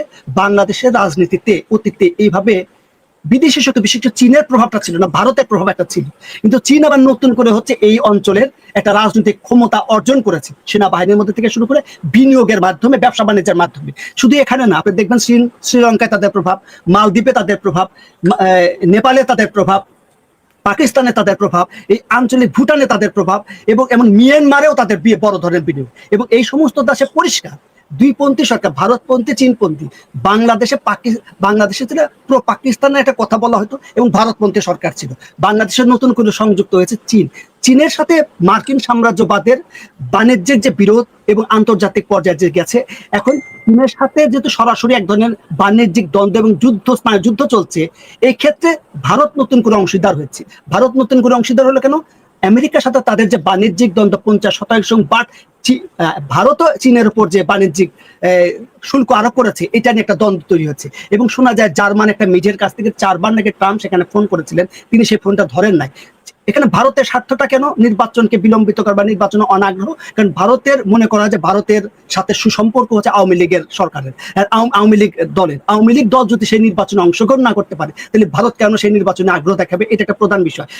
চীন যেহেতু এই নির্বাচন চায় না, ভারত হয়তো সেখানে পানি ঢালছে যাতে করে নির্বাচনটা বিলম্বিত হয়, এবং তার দেশে আঞ্চলিক রাজনীতির প্রশ্নগুলো আছে। এই সমস্ত কারণে যে ইউনূসের উপর একটা চাপ তৈরি হয়েছে। ইউনূস ইতোমধ্যেই পাকিস্তানে, চীন দেশে মিটিং করেছে একাধিক, এবং ইতোমধ্যেই সে তিস্তা প্রকল্প থেকে শুধু অনেকগুলো প্রকল্পে চীনের বিনিয়োগকে নিশ্চিত করেছে। 3-4টা ওই লালমনিরহাটের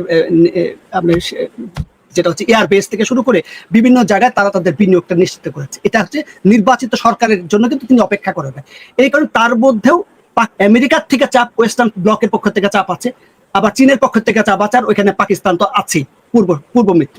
এই ক্ষেত্রে সে নিজে চাপ মনে করতে পারে এরকম দেশের মধ্যে থেকে চাপ, বাইরে থেকে চাপ। এই অবস্থায় বোধহয় আমি কোনো কিছু করতে পারবো না। নির্বাচন কিভাবে হবে, সে নির্বাচন যে পরিস্থিতি হবে, তিনি তার দায় বা চাপ অবস্থা নিতে পারবে কিনা, এরকম একটা আশঙ্কা থেকে মনে করতে পারেন যে তিনি এখানে থাকবেন কিনা। এখানে সেনাবাহিনীরও বিভিন্ন ধরনের ভূমিকা আছে, সেনাবাহিনীর কথা বিভিন্ন ভাবে শোনা যায়। হঠাৎ করে সেনাবাহিনী কেন নুরুর উপর এরকম চড়াও হলো? আমি সময় নিচ্ছি, চড়া হলো কারণ আমরা দেখলাম তার 2 দিন আগে আমরা রিপোর্টার্স ইউনিটিতে মুক্তিযোদ্ধাদের একটা গোল টেবিল বৈঠক, সে নিরীহ একটা গোল টেবিল বৈঠক, সংবিধান নিয়ে সেখানে আলোচনা, সেখানে তাদের উপর চড়া হলো, আক্রমণ হলো, এবং তারা বিশিষ্ট ব্যক্তিবর্গ, তারা কেউ উলু খাগলা না, বিশিষ্ট ব্যক্তিবর্গ। সেই বিশিষ্ট ব্যক্তিবর্গকে 16 জনকে তারা ধরে নিয়ে গেল, 12-13 ঘন্টা ডিবি অফিসে বন্ধ করে তাদের বিরুদ্ধে সন্ত্রাস বিরোধী মামলা দিয়ে গ্রেপ্তার করা হলো। কি করলো তারা? সেখানে সেনাবাহিনী নীরব নির্বিকার, কোনো ভূমিকা নিতে পারলো না। যারা আক্রমণ করলো তাদের নামে মামলা হলো, তাদেরকে গ্রেপ্তার, তাদের ঠিক কিছু হলো না। সুতরাং তিনি একই দিনে 3টে মব হয়েছে, তার কোনো ব্যবস্থা হয়নি। এরকম পরিস্থিতিতে তাহলে কি ইউনূসের ক্ষমতা নাই? ইউনূস কি কিছু করতে পারছেন না, না করতে চাচ্ছেন না? প্রশ্নটা এই জায়গায়। হয় তিনি অসহায়, তার উপর মব তৈরি হয়েছে, আমি এর আগেও বলেছি, সেটাও হইতে পারে। সেনাবাহিনীর থেকে চাপ, বিদেশি শক্তির চাপ, আভ্যন্তরীণ চাপ, নানা রকমের চাপের কারণে তিনি মনে করতে পারেন তবে এখান থেকে আমি বিদায় নিতে পারি। তার জন্য কিছু হোমওয়ার্ক আমরা পূর্বে দেখেছি, সেটার অংশ হতে পারে। সেটা হলেও অবাক হওয়ার কথা, অবাক হওয়ার বিষয় থাকবে না। বিএনপি ইতোমধ্যেই প্রায় বছরখানেক আগে এই কথা বলেই রেখেছে যে এই সরকারের গ্রহণযোগ্যতার প্রশ্ন আছে, তাদের অধীনে নিরপেক্ষ নির্বাচন হবে কিনা এই প্রশ্ন তারা নিজে তুলেছে। তাহলে নিরপেক্ষ নির্বাচন যদি হতে হয় তাহলে হয়তো আবার নতুন করে অন্তর্বর্তী সরকার বা এই সরকারের পুনর্গঠনের প্রশ্ন আসতে পারে। সেই আলোচনায় আবার নতুন করে জোরালো হয়েছে, যে জিনিসটা মাথায় রাখতে হবে। ধন্যবাদ। জি, ধন্যবাদ টরিক ভাই। আমি যাব, আমাদের সাথে আছেন সাংস্কৃতিক ব্যক্তিত্ব আওয়ামী লীগ নেতা রুকেয়া পাচি আপা। আপা, আমরা যে বিষয়ে আজকে আমরা টাইটেল যে ডক্টর ইউনূস বিদায় ঘণ্টা কি বেজে গেল, আমরা যেভাবে বাংলাদেশে আজকে দেখলাম আওয়ামী লীগ যেভাবে রাজপথে নেমেছে এবং বিভিন্ন জায়গায় আজকে মানে এর আগে আমরা বলেছি যে চট্টগ্রাম বিশ্ববিদ্যালয়, রাজশাহী বিশ্ববিদ্যালয় এবং ঢাকা শহরের জাতীয় পার্টির বিশাল মিছিল এবং সার্বিক যে রাজনীতি অবস্থা, সেই অবস্থায় কি আওয়ামী লীগ ফিরছে? আপা কি বলবেন, রাজপথ থেকে নামছে আওয়ামী লীগ? আওয়ামী লীগ তো আছেই, ফিরবে কোথায়? আওয়ামী লীগ তো আছেই, মানে আগের মতো আওয়ামী লীগ নাই কোথায় বলেন? জি, আওয়ামী লীগ আগের মতোই আছে। আপনি দেখেন, কারণ কথায় সবাই বলছে যে ময়মনসিংহে আওয়ামী লীগ, চিটাগাঙ্গে আওয়ামী লীগ, সব নাকি আওয়ামী লীগ করছে, তাহলে ওনার কথা ঠিকই হয়। হ্যাঁ হ্যাঁ, তো কারণ 5 আগস্টে তো আওয়ামী লীগে যেদিন আমরা যখন 5 আগস্টে যখন দেখলাম যে গণভবনে আক্রমণ হচ্ছে এবং নেত্রী আমাদের উনি বাংলাদেশের নির্বাচিত প্রধানমন্ত্রী, তাকে হত্যার পরিকল্পনা হয়েছে এবং সেটি ন্যাক্কারজনকভাবে। এবং তারপর যখন বাংলাদেশের সেনাবাহিনীর প্রোটোকলে 16 জন অফিসার সহ একদম একজন প্রধানমন্ত্রীকে যেভাবে সসম্মানে নিরাপদ স্থানে স্থানান্তরিত করা হয়, সেভাবে যখন ওনাকে নেওয়া হলো, তো তিনি কিন্তু যেতে চাননি। তিনি বলেছিলেন যে আমি জনগণের প্রয়োজনে, জনগণের স্বার্থে আমি প্রাণ দিতে প্রস্তুত। কিন্তু উনার সেটা মানে তারপরে যখন বিষয়টা এমন জায়গায় চলে যাচ্ছিল যে উনাকে স্থানান্তরিত করা হলো এবং আমরা যখন জানলাম যে উনি নিরাপদে পৌঁছেছেন, তখনই কিন্তু আমাদের যুদ্ধ ঘোষণা হয়ে গেছে। আমরা কিন্তু 5ই আগস্টে যুদ্ধ ঘোষণা করেছি, কারণ আমরা সহ সারা বিশ্বের মানুষ, আমার ধারণা, আমার মনে হয় এটা ভুল হবে, সারা বিশ্বের মানুষ যখন দেখলেন যে গণভবনে যেভাবে লুটতরাজ হচ্ছে, শাড়ি, ব্লাউজ, পেটিকোট থেকে শুরু করে ফ্রিজের মাছ পর্যন্ত, রান্না করা খাবার পর্যন্ত, অশ্লীল, অশ্রাব্য, অশালীন, পৃথিবীর সর্বনিকৃষ্ট রুচিহীন যে মানে যে উন্মত্ততা আমরা দেখেছি, আমার ধারণা সারা বিশ্বের বাংলাদেশের প্রতি যাদের ভালোবাসা, যারা মুক্তিযুদ্ধকে সমর্থন করে, তারা সকলেই যুদ্ধ ঘোষণা করেছেন। এবং এই যুদ্ধ ঘোষণার যুদ্ধের যে সহযাত্রী বা যোদ্ধা যারা, তাদের অনেকেই আওয়ামী লীগের না, কিন্তু যুদ্ধ তারা মনে মনে ঘোষণা করেছেন যে বাংলাদেশে 5ই আগস্ট যে উন্মত্ততা আমরা দেখেছি, এই উন্মত্ততা বাংলাদেশের পক্ষে নয়। এটা কোনো গঠনমূলক কাজের জন্য 5ই আগস্ট 2024 বাংলাদেশ দখল করেনি। ওরা পাকিস্তান হানাদার বাহিনীর মধ্যে বাংলাদেশ দখল করেছে ধ্বংস করতে। কাজে সেদিন একটা যুদ্ধ ঘোষণা সারা পৃথিবীর মানুষ করেছে, আমরা বাংলাদেশের বাংলা ভাষাভাষী মানুষ, এবং নিন্দা জানিয়েছে অন্য ভাষার লোকজন, এমনকি পাকিস্তানের কিছু মানুষও নিন্দা জানিয়েছে। এটা এমনই নিন্দনীয় ছিল। তো যাই হোক, তো আমরা কিন্তু আছি, এখন আমরা আছি কিভাবে আছি? 4 লক্ষ আছে কারাগারে, প্রচুর আছে, 43 থেকে 52টা করে লাশ নদী, নালা, খাল, বিলে পাওয়া যাচ্ছে, ম্যান হলে পাওয়া যাচ্ছে, সেটাও আওয়ামী লীগ। আবার যেখানে মারামারি হচ্ছে সেটাও আওয়ামী লীগ। আজকে মুক্তিযোদ্ধারাও আওয়ামী লীগ, আজকে সেনাবাহিনীকেও আওয়ামী লীগ বলা হয়, পুলিশকেও আওয়ামী লীগ বলা হয়। আজকে শুধুমাত্র আওয়ামী লীগ বলা হয় না, বিএনপিকে, আজকে উপদেষ্টাদের, আজকে এনসিপি, এবি পার্টি, যারা মুক্তিযুদ্ধকে সহ্য করতে পারে না, তারা আওয়ামী লীগ না, বাকি সবাই আজকে আওয়ামী লীগ। এটা তো তারাই বলছে আওয়ামী লীগ। তো কাজে আওয়ামী লীগ নাই বললে ভুল হবে। 27 নম্বরে মিছিল হয়েছে ধানমন্ডি 27-এ, সব আওয়ামী লীগ, কিন্তু এর মধ্যে আওয়ামী লীগ ছিল কজন না স্বতঃস্ফূর্ত জনগণ ছিল কত। গুলিস্তানে মিছিল হয়েছে আওয়ামী লীগ, দিকে দিকে মিছিল হয় সব আওয়ামী লীগ। আচ্ছা, গ্রামবাসী মেরেছে বলেছে নাকি ছাত্রলীগের মধ্যে গ্রামবাসী ঢুকেছে, তা আমরা বলি ছাত্রলীগের মধ্যে গ্রামবাসী ঢুকেনি, গ্রামবাসী ছাত্রলীগ, গ্রামের বৃদ্ধ লোকটি ছাত্রলীগ। যে লুঙ্গিটা নিয়ে, লুঙ্গি পরা আছে কিছু ওখানে দেখলাম, অনেক দাড়িওয়ালা কিছু আছে, উনারাও আওয়ামী লীগ। ভাই সব আওয়ামী লীগ। এখন ইউনূস সাহেব ডানে বামে 2 ফেরেস্তা আছে যে, উনি হয়তো তাদেরকেও আওয়ামী লীগ মনে করে। অবস্থাটা এখন এমন জায়গায় চলে গেছে, উনি ঘুম থেকে উঠে ছায়া দেখলেও মনে করে আওয়ামী লীগ। এনসিপির ছেলেপেলেরা তো 5 তারিখ থেকে আওয়ামী লীগ দেখে, এবং উনি দেখে না, লাস্টে আওয়ামী লীগ বেশি দেখে দেখে ডগ স্কোয়াড লাগে, কামান লাগে। একটা কথা আছে, মানুষের যখন মৃত্যু ঘনায় আসে, মানুষ নাকি অনেক কিছু দেখে, বুঝছেন তাই না? অনেক কিছু দেখে। তো ওরা এখন সবাই শুধু আওয়ামী লীগ দেখে চতুর্দিকে। আওয়ামী লীগ ভাই সব জায়গায় আছে, আওয়ামী লীগ সবাই, শুধুমাত্র কিছু পার্সেন্ট লোক এখন আওয়ামী লীগের বাইরে, অর্থাৎ যারা বাংলাদেশের পক্ষে, যারা মুক্তিযুদ্ধের পক্ষে, যারা সুস্থ ধারার সংস্কৃতির পক্ষে, যারা গঠনমূলক উন্নয়নের পক্ষে, যারা মিল কলকারখানা গার্মেন্টস এর পক্ষে, যারা মানে স্থাপনার পক্ষে, যারা বিদেশি বিনিয়োগের পক্ষে, যিনি ব্যবসা করেন ছোট দোকানদার, তারা প্রত্যেকেই আওয়ামী লীগ। কারণ তারা তো নিজের খেটে খাওয়া, নিজের জীবন, নিজের পরিবারের উন্নয়নের কথা বলতে চায়, তার প্রতি অবিচার হলে সেটার বিরোধিতা করতে চায়। আজকে যে মিডিয়া হাউসগুলো ভেঙে ফেলেছে, যে সাংবাদিকের চাকরি চলে গেছে, যে মিডিয়া হাউসগুলো কথা বলতে পারছে না, টুটি চেপে ধরছে, সবাই তো আওয়ামী লীগ। তো এই কথাটা এই জন্য বললাম যে আওয়ামী লীগ সব জায়গায় আছে ভাই। এখন আওয়ামী লীগ ওরা যেমন করে ভাঙচুর করেছিল, গান পাউডার দিয়ে জ্বালিয়ে দিয়েছিল, দখল করেছিল, আমরা সেইটা করব না। কারণ ওরা দেশটা ধ্বংস করেছে। ওরা ছোটখাটো উছিলায় বলে নির্বাচন হবে না, দেশে পরিস্থিতি ভালো না, নিজেরাই নিন্দা জানায়, নিজেরাই কথা বলে, নিজেরাই কাঁদে, নিজেরাই হাসে। তো এখন সেই জায়গাটায় আওয়ামী লীগ তাদের মেটিকুলাস কোনো ফাঁদে আর পড়বে না। জনগণ জবাব দিবে এবং জনগণের সাথে আওয়ামী লীগও জবাব দিবে সময় হলে। আজকে আপনি যে আলোচনা করছিলেন, সে আলোচনায় একটা কথা আসছে যে উনি আজকে অনেকে ফেসবুকে লিখেছেন ইউনূসকে পালাচ্ছে।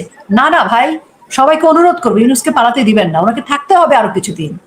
কারণ ওনাকে থাকতে হবে এই জন্য, বাংলাদেশের সংবিধান অনুযায়ী ওনার বিচার করতে হবে। আমরা তো মব বাহিনী না, ওনার বিচার হবে আইন অনুযায়ী, সেজন্য উনি যেতে পারবেন না, ওনাকে থাকতে হবে। উনি তো কিস্তিতে কিস্তিতে মানুষের রক্ত চুষেছেন, কিন্তু বাংলাদেশের যে ট্রাইব্যুনালকে উনি সাজিয়েছেন, রাষ্ট্রবিরোধী মামলা যে দিয়েছেন, সেখানে তো ওনার সেটার স্বার্থ ওনাকে গ্রহণ করতে হবে। উনি যে অন্যায়গুলো করেছেন, তো সেই কারণে আমি বলবো যে উনি যাবেন না, উনি যেতে পারবেন না, আপনি দেখে রাখেন। অত সোজা না এই পথ, হচ্ছে এটা হচ্ছে ওয়ান ওয়ে, এত সোজা না। উনি আজকে বাংলাদেশকে ধ্বংস করে তছনছ করে, আজকে যে লাশগুলো ম্যানহোল থেকে বেরোচ্ছে, আজকেও কতগুলো মব হয়েছে, হাত পা ভিন্ন ভিন্ন জায়গায়, যে নৃশংস মৃত্যু আমরা দেখেছি। আমাদের ছোট ছোট বাচ্চাদের মুখের ভাষা পাল্টে গেছে। ওরা যে ভাষায় কথা বলে, এদেশের বাচ্চারা সে ভাষায় কথা বলতো না। 71 সালের পরবর্তী সময় সেভাবে কথা বলেনি। আজকে আজকে শিশুদের মরণ চেঞ্জ করে দিয়েছেন উনি, শিশুদের মেধাকে নষ্ট করে দিয়েছেন, আমাদের প্রকৃত ইসলাম ধর্মকে নষ্ট করে দিয়েছেন। আজকে মাজার শরীফ নাই, এটা মানে কি? একটা মানুষের বিশ্বাসের জায়গা। আজকে মন্দির নাই, সেটা একটা মানুষের ধর্মীয় স্বাধীনতা। আজকে মসজিদে পর্যন্ত আগুন জ্বালিয়ে দিয়ে রাস্তার মধ্যে নামাজ পড়ছে। আজকে উনি আমাদের ধর্ম পালনেও কোনো স্বাধীনতা দিচ্ছেন না। আজকে একটা মানুষ কোনো কথা বলতে পারে না। আজকে সকলকে অ্যারেস্ট করছে। আমি মার খেলাম, যে মারছে সে পাচ্ছে নিরাপত্তা, আর যে মার খেলো তাকে অ্যারেস্ট করছে। একটা 70, 75, 80 বছর বয়সের মুক্তিযোদ্ধা, সেই মুক্তিযোদ্ধাকে তিনি সন্ত্রাস বিরোধী আইনে গ্রেফতার করেছেন। তো সন্ত্রাসটা কি এই বাংলাদেশের মানুষ জানে না? একটা মুক্তিযোদ্ধা রিপোর্টার্স ইউনিটে গেলে সন্ত্রাস হয়ে যায়, নাকি রিপোর্টার্স ইউনিটে গিয়ে তাদেরকে মারলে সন্ত্রাস হয়? এই পার্থক্য জনগণ বোঝে। এই পার্থক্য জনগণ যখন বুঝে গেছে এবং মব হচ্ছে, সেই মবে কোনো সমস্যা নাই, কিন্তু তাদের ইচ্ছা মতো তারা বেছে নিচ্ছে কাকে মারবে, কাকে ধরবে। ওই যে একটা কথা আছে না, শিক্ষিত মানুষজন যদি ক্রিমিনাল হয়, সেটা অনেক ভয়ঙ্কর ক্রিমিনাল হয়। এবং শিক্ষিত মানুষ, যে ক্রিমিনালরা মিলে তো একটা পরিষদ গঠন করেছে তারা, সেই পরিষদের সামনে যে ছোট ছোট বাচ্চাগুলো আছে, আমাদের রুবিন ফারহানা আপা বলেছেন ফকিন্নির বাচ্চা, উনি যে মাইন্ডসেটের ফকিন্নির বাচ্চার গালিটা দিয়েছেন। এবং ফজলুর রহমান স্যার, আমাদের বীর মুক্তিযোদ্ধা, কি যেন কেসকে বান্দি না কি যেন একটা কথা বলেছেন, এগুলো তো প্রতীকী অর্থে। এই প্রতীকী অর্থ মানে হচ্ছে নিকৃষ্ট মানসিকতা। এই ছেলেগুলোকে নিকৃষ্ট মানসিকতার জায়গায় নিয়ে গেছে, এবং এরা নিকৃষ্ট, সে জঙ্গি, মানে এমন সব উগ্র গোষ্ঠী থেকে এসেছে, এবং তারা আজকে সামনে দাঁড়িয়ে প্রজন্মকে নষ্ট করে দিয়েছে, সমাজ নষ্ট করে দিয়েছে, মূল্যবোধ নষ্ট করে দিয়েছে।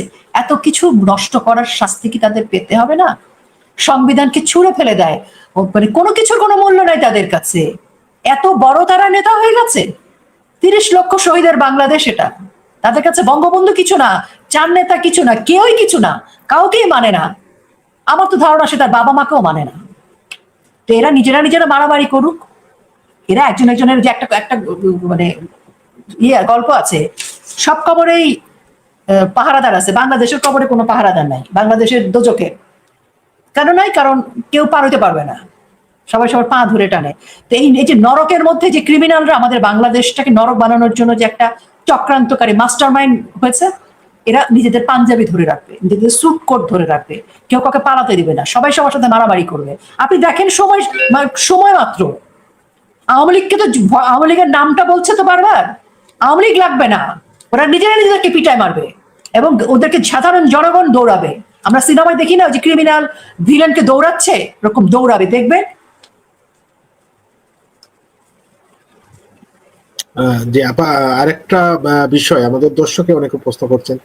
একটা প্রশ্ন বিশেষ করে আমরা দর্শকের কাছ থেকে নিচ্ছি আমি, যে আওয়ামী লীগ ফিরে আসতেছে এবং আওয়ামী লীগ যেভাবে রাজপথে নেমেছে এই যাবৎকালে, অনেকেই বলছেন যে হয়তো কিছুদিনের মধ্যে শেখ হাসিনাও ফিরে আসতে পারেন। এই বিষয়ে যদি একটু বলেন প্লিজ, অনেকেই লিখছেন এইভাবে। আমরা কিন্তু যদি খুব ভালোভাবে দেখেন, আপনি দেখবেন যে আমরা আছি,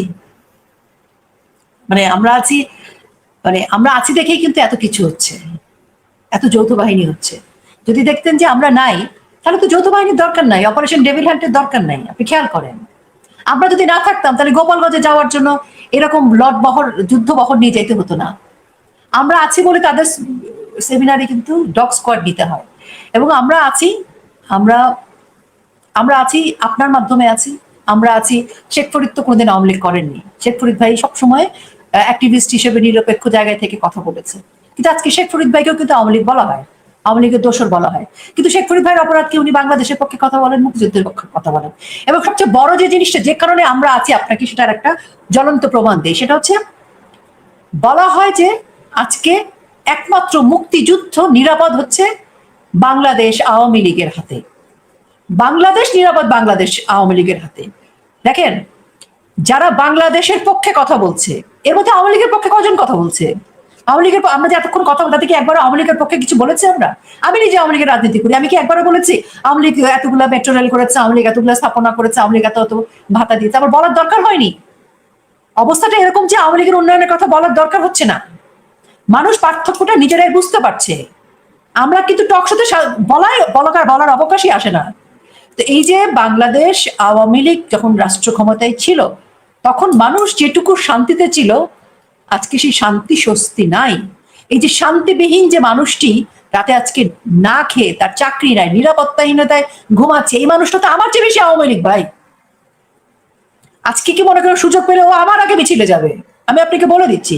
এবং অবশ্যই আমরা ফিরছি, আমরা আসছি। ইউনূস সাহেব যে ভয় পাচ্ছেন, এই ভয়টা একদমই অমূলক নয়। আমরা দলে দলে আসছি। আগে শুধু আওয়ামী লীগ আসতাম, এখন বাংলাদেশ শুদ্ধ আসবো। ওই তাদের যে 15%, 20% ধরে নিলাম, সব মিলে 20%, 80%ই এখন আওয়ামী লীগ এবং 80%ই বাংলাদেশ, 80% 1971। সবাই আসবো এবং অচিরেই আসতেছি। এটা কালকেও হতে পারে, 1 মাস পরেও হতে পারে, 2 মাস পরেও হতে পারে, কিন্তু অ্যাকশন তো শুরু হয়ে গেছে অনেক আগেই। আপনি দেখেন অবস্থাটা, আপনি চিন্তা করেন। আপনার তো 1 মাস আগেও এই প্রশ্ন আমাকে করেছে, 6 মাস আগেও করেছে, নেত্রী কবে ফিরবেন, আপনারা কবে ফিরবেন? এই প্রশ্নটা তো আজকে নতুন নয়, তাই না ফরিদ ভাই? আরো কিন্তু শুনছি আমরা গত বছর থেকে। তো তার মানে এই প্রশ্নটা কেন? কারণ প্রতিনিয়ত প্রতিবাদী কণ্ঠস্বর জেগে উঠছে। যে মানুষটি আপনাকে প্রশ্ন করেছে, সেও চাচ্ছে আমরা আসি।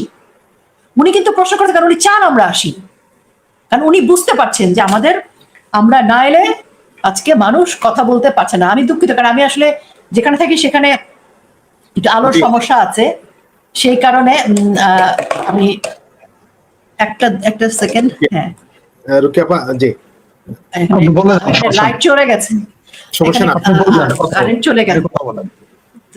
তো এখন যেটা হচ্ছে যে মানুষ চায় যে আমরা আসি এবং আমরা এদের মাধ্যমে আসবো। ওই যে 182 জন গাজী টায়ারে পুড়ে মারা গেছে, সে 182 জন ওখানকার কর্মচারী, আবার এর মধ্যে যারা লুটতরাজ করতে গেছে তারাও আছে, আটকে পড়ে মারা গেছে।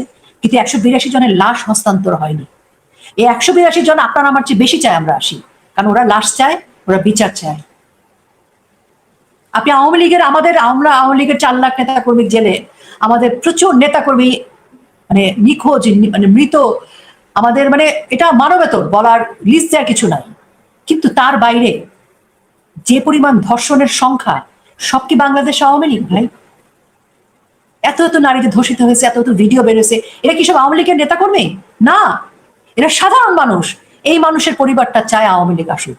ওই ধর্ষিতা নারী কিছু বলতে পারছে না, কিন্তু সে চায় আওয়ামী লীগ আসুক। ওই মেয়েটির বাবা বা ভাই বা তার স্বামী চায় আওয়ামী লীগ আসুক, সে আপনার আমার আগে যাবে। আমি আপনাকে আজকে আমি এখানেই বলছি, আপনি সময় আসলে যদি আমরা কেউ বেঁচে থাকি, এটা তো সাক্ষী হয়ে থাকবে আজকের এই ভিডিওটা। আজকে আগামীকালকে যদি আওয়ামী লীগ নেত্রী ডাক দেন, আমরা যখন বেরোবো আমাদের আগের কাতারে তারা থাকবে, এই সহিংসতার শিকার পরিবাররা থাকবে, যাদেরকে নিহত আহত যারা ভুক্তভোগী আমাদের আগে তারা থাকবে।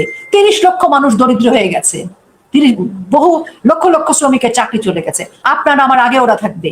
যে শিক্ষকদেরকে জুতার মালা দিয়ে অসম্মান করা হয়েছে তারা আমাদের আগে থাকবে, তারা আওয়ামী লীগ হয়ে থাকবে, আমাদের চেয়ে বেশি আওয়ামী লীগ এখন। এই জন্য বললাম যে আমরা আছি, আসলে ভাই আমরা আছি। এবং যিনি প্রশ্ন করেছেন তাকে আমি বলবো যে হতাশ হবেন না, আর অল্প একটু সময় বাকি। যুদ্ধে অনেক রক্তপাত হয়, যুদ্ধে অনেক সময় যায়, আমরা 16 ডিসেম্বর দেখতে পাবো, এটা আমার মন বলে। জি ধন্যবাদ আপা, আবার ইউনূস সরকার থাকবে না। জি ধন্যবাদ। আমি যাবো, আমাদের সাথে শেখ ফরিদি আছেন। ডক্টর মঞ্জুরুদ্দিন টরিক ভাই, আপনার ক্যামেরা অন করুন প্লিজ, আপনার মানে দেখা যাচ্ছে না, দর্শকরা প্রশ্ন করছেন আপনি আছেন কিনা, এই জন্য ক্যামেরা অন রাখুন প্লিজ। আমি যাবো শেখ ফরিদ ভাই। ফরিদ ভাই, আসলে যে কথাগুলা রুকিয়া আপা বললেন, এবং আমাদের অনেক দর্শক কিন্তু কমেন্টস করছেন, মানে মানে নানান প্রশ্ন করছেন।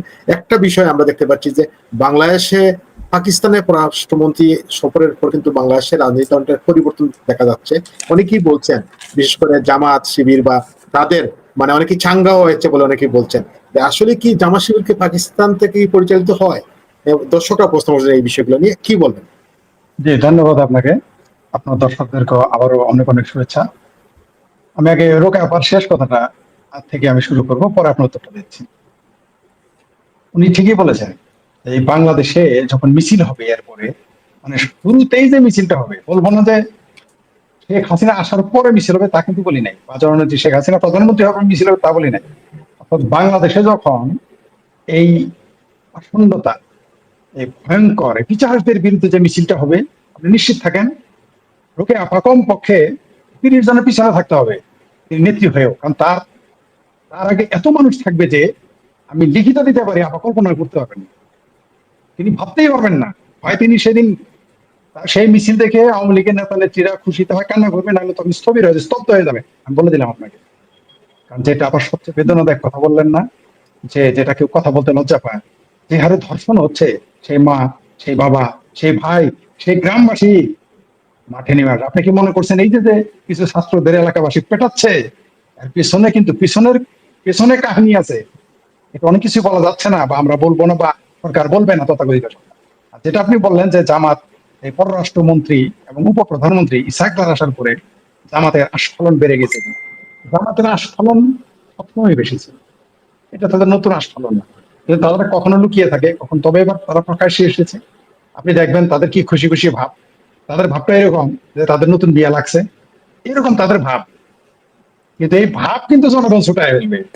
1971 সালে কিন্তু ছুটায় ফেলছিল যেভাবে, এদের পাপের 16 কলা নাই, এবার 32 কলা পূর্ণ হয়ে গেছে। তারা ভাবতেই পারতেছে না এদের কি করুণ পরিণতি হবে। ওই ইসাকদার তাদের রক্ষা করতে আসবেন, ইসাকদার কিন্তু খুঁজে পাওয়া যাবে না, কারণ পাকিস্তানের সরকার আজ পর্যন্ত কোনোদিন 5 বছর পূর্ণ করতে পারে নাই, এবং মাশাআল্লাহ আলহামদুলিল্লাহ সুবহানাল্লাহ কোনোদিনই পারবে না। আর যখন তারপর তো ভেঙেই যাবে পাকিস্তান। আজকে আপনাকে বলি, বাংলাদেশে এই ঘটনা না ঘটলে এই 2025 সালে আপনি পাকিস্তান 2 ভাগ হয়ে দেখতেন, বেলুচ ভাগ হয়ে যাইতো, বেলুচিস্তান নামে একটা স্বাধীন রাষ্ট্র হইতো। ওরা তো ওদের নিয়ে চিন্তা করে, এই সাকদরকে দেখবেন আগামী 1 বছর পরে জেলে যাবে, বা 2 বছর পরে জেলে যাবে, টাইম আছে নাকি? আর যেটা বললেন যে পাকিস্তান থেকে পরিচালিত, জি পাকিস্তান থেকে পরিচালিত হয়, এটা আমার কথা না, এটা তাদেরই কথা। তাদের মূলত হেড অফিস লাহোরে, সরি করাচিতে, তারা বলে তো, সুতরাং তাদের তো পাকিস্তান থেকে পরিচালিত হয়। এই লাহোরে হেড অফিস, তাহলে যদি লাহোরে যদি হেড অফিস থাকে, যদি বলেন না লাহোরে থাকে না, তাহলে দিল্লিতে আমাদের প্রতিষ্ঠায়িত করেছে, দিল্লিতে উৎপাদন হয়েছে, দিল্লিতে রপ্তানি হয়েছে। সাবেক পাকিস্তান আজকে পূর্ব পাকিস্তানে, আর বর্তমান পাকিস্তানে আছে। তো ওই পাকিস্তানে তারা কোনোদিন ক্ষমতায় যেতে পারে নাই। বাংলাদেশের মানুষ তো বোকা না, কিন্তু বাংলাদেশের মানুষ বোকা বোকা ভাব ধরে বা বিভ্রান্ত হয়। আপনি দেখেন না 5 তারিখে কি অবস্থান ছিল, যে আওয়ামী লীগের 50 বছরের ক্ষমতায় আসবেন, এরকম একটা পজিশন কিন্তু হয়ে গেছে।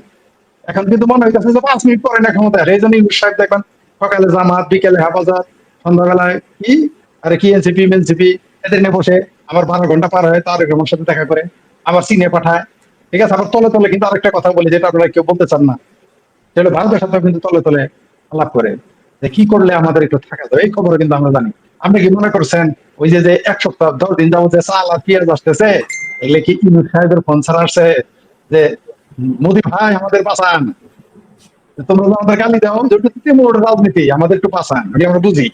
আমরা ধানের চালে ভাত খাই, আমাদের ভাত তো খেজুরের বিচি দেওয়া ভাত খাই না, আমরা তো এগুলো বুঝি।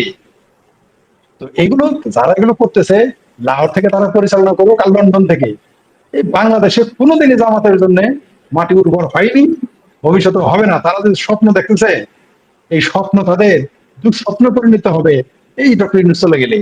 আর ওয়াকার সাহেব কত বছর চাকরি থাকবেন? আর 2 বছর, বড় জোর 2 বছর, তারপরে কি হবে তৃতীয় বছরে? এই ওয়াকার সাহেবের পাহারা, ইউনূসের পাহারা অনেক ক্ষমতাবান মনে করতেছে তাদের নিজেদের, বলুন তো, মনে করছে তাদের মানে নতুন বিয়া লেগে গেছে। এই বিয়া কয়দিন পরে হাঙ্গায় পরিণত হবে, কিছুদিনের মধ্যে হাঙ্গায় পরিণত হবে, আর নিজেরা বুঝতে পারবে। আর আপনাদের স্পষ্ট করে বলে দেই, যারা মনে করতেছেন যে কেউ কেউ একটা একটা প্রপাগান্ডা ছড়িয়ে দেওয়া হয়েছে, এই তো জামাত চলে আসতেছে ক্ষমতায়, দেখেন না আজকের ছবিটা, জামাতের কি তাহের নাকি কাফের নাকি তাহের নাকি যেন নাম মনে থাকেন গুলো, মাঝখানে এমন ভাবে দাঁড়াইছে মনে হয় ডক্টর ইউনূস, এই ডক্টর ইউনূস সাইড লাইনে চলে গেছে। ছবিটা থেকে আমার হাসি আসছে, ছবিটা থেকে আমার বেলায় হাসি আসছে ভাই। ফরিদ ভাই একটু সংক্ষিপ্ত করতে হবে, ফরিদ ভাই একটা প্রোগ্রাম আছে, একটু যেতে হবে। আমি ওই যে, হ্যাঁ আমি 1 মিনিট শেষ করে দিচ্ছি। তরিক স্যারের যে আমাদের মঞ্জুরের খোদা সাহেবের স্যারের যে একটা কথা, সেটা হলো যে যে এই এই সরকার বিভিন্ন পিটায়া মানে কত শিশু সুলভ, মানে আমি যে বারবার বলি এরা যদি বোঝে না, ঠিক আছে, এক কথা তো সত্য হয়েছে, এরা নিজেরাই নিন্দা জানায়, প্রতিবাদ জানায়, সরকার সে কিভাবে প্রতিবাদ জানায়। জি ধন্যবাদ। জি ধন্যবাদ ফরিদ ভাই। আমি যাবো, আমাদের সাথে ডক্টর মঞ্জুদা তরিক, লেখক গবেষক। তরিক ভাই একটু আনমিট করতে হবে, আমি করে দিচ্ছি। হ্যাঁ ঠিক আছে। আমি করে ফেলছি। জি হ্যাঁ তরিক ভাই, আমরা যে বিষয়ে আমরা একটু কথা বলতে চাই, বাংলাদেশের অর্থনীতি, বিশেষ করে গত 1 বছরে যে পরিমাণ টাকা পাচার হয়েছে, সুইস ব্যাংক আজ থেকে 3-4 মাস আগে এটাই হিসাব দিয়েছিল যে 8,200 কোটি বা এর উপরে টাকা পাচার হয়েছে। এই পাচার কিন্তু মানে গত 2 দিন আগে দেখলাম এর অনেক গুণ বেশি, মানে এটা সুইস ব্যাংক বলতেছে। হ্যাঁ, আপনি তো এই নিয়ে লেখালেখি করেন, গবেষণা করেন, মানে কি অবস্থা বাংলাদেশের অর্থনীতি যেভাবে খারাপ হচ্ছে, আগামী কি দুর্ভিক্ষের দিকে বাংলাদেশ চলে যাবে না? এই বিষয়ে কি বলবেন? অর্থনৈতিক অবস্থা স্বস্তিকর না। প্রথম কারণ হচ্ছে, একটা দেশের অর্থনৈতিক অবস্থা ভালো বা মন্দ থাকার প্রধান কারণ বিনিয়োগের অবস্থা কি, আমাদের দেশে কি পরিমাণ বিনিয়োগ হচ্ছে। তো বিনিয়োগের জন্য বাংলাদেশের জন্য কোনো সুসংবাদ নাই। আর উন্নয়নের যেটা সুশাসনের সাথে উন্নয়নের হচ্ছে সম্পর্ক, যে বাংলাদেশে সুশাসন আছে, সুশাসনের সাথে গণতন্ত্রের আবার সম্পর্ক। এগুলো খুব অর্থনীতির তত্ত্বের কথা হলেও বাস্তবেও ঠিক আছে। সুশাসনের বাইরেও কিছু কিছু দেশে উন্নয়ন হয়েছে, কিন্তু সেটা কেমন সুশাসন সেটা হচ্ছে প্রশ্ন। মানবাধিকার, চীন দেশে হয়তো পশ্চিমারা বলে যেখানে সুশাসন নাই ওখানে গণতন্ত্র নাই, আরো অনেক দেশের কথাই তারা বলে, কিন্তু সেখানে সেগুলোর বাইরেও তারা উন্নয়ন করেছেন, পৃথিবীর বৃহত্তম শক্তি। বাংলাদেশের প্রশ্নটা হচ্ছে যে বাংলাদেশের যে সরকার নিজেই বলছে যে তাদের স্থিতিশীলতা নেই। সরকার নিজেই নানা ধরনের মনে করা হয় তারা এমন এমন নাটকের অঙ্ক, যেটা প্রাচীরা বলতে পারবে, বিভিন্ন নাটকের অঙ্কের উপস্থাপনা করছে, সেটা মনে হয় যে পেছনে আমি একটা বলি যে এরকম পেছনে নেপথ্যের যারা নায়ক, কলকাঠি যারা নারী, তারা আসলে পেছনেই আছে। সরকারের ভেতরে সরকার, যে সমস্ত ইউটিউবারদের কথা শোনা হয় তারাও এই কথাগুলো বলে। এগুলো আমি আর কি বলবো। তো তার মানে সরকার নিজেই জানে না যে কোথায় কি ঘটছে।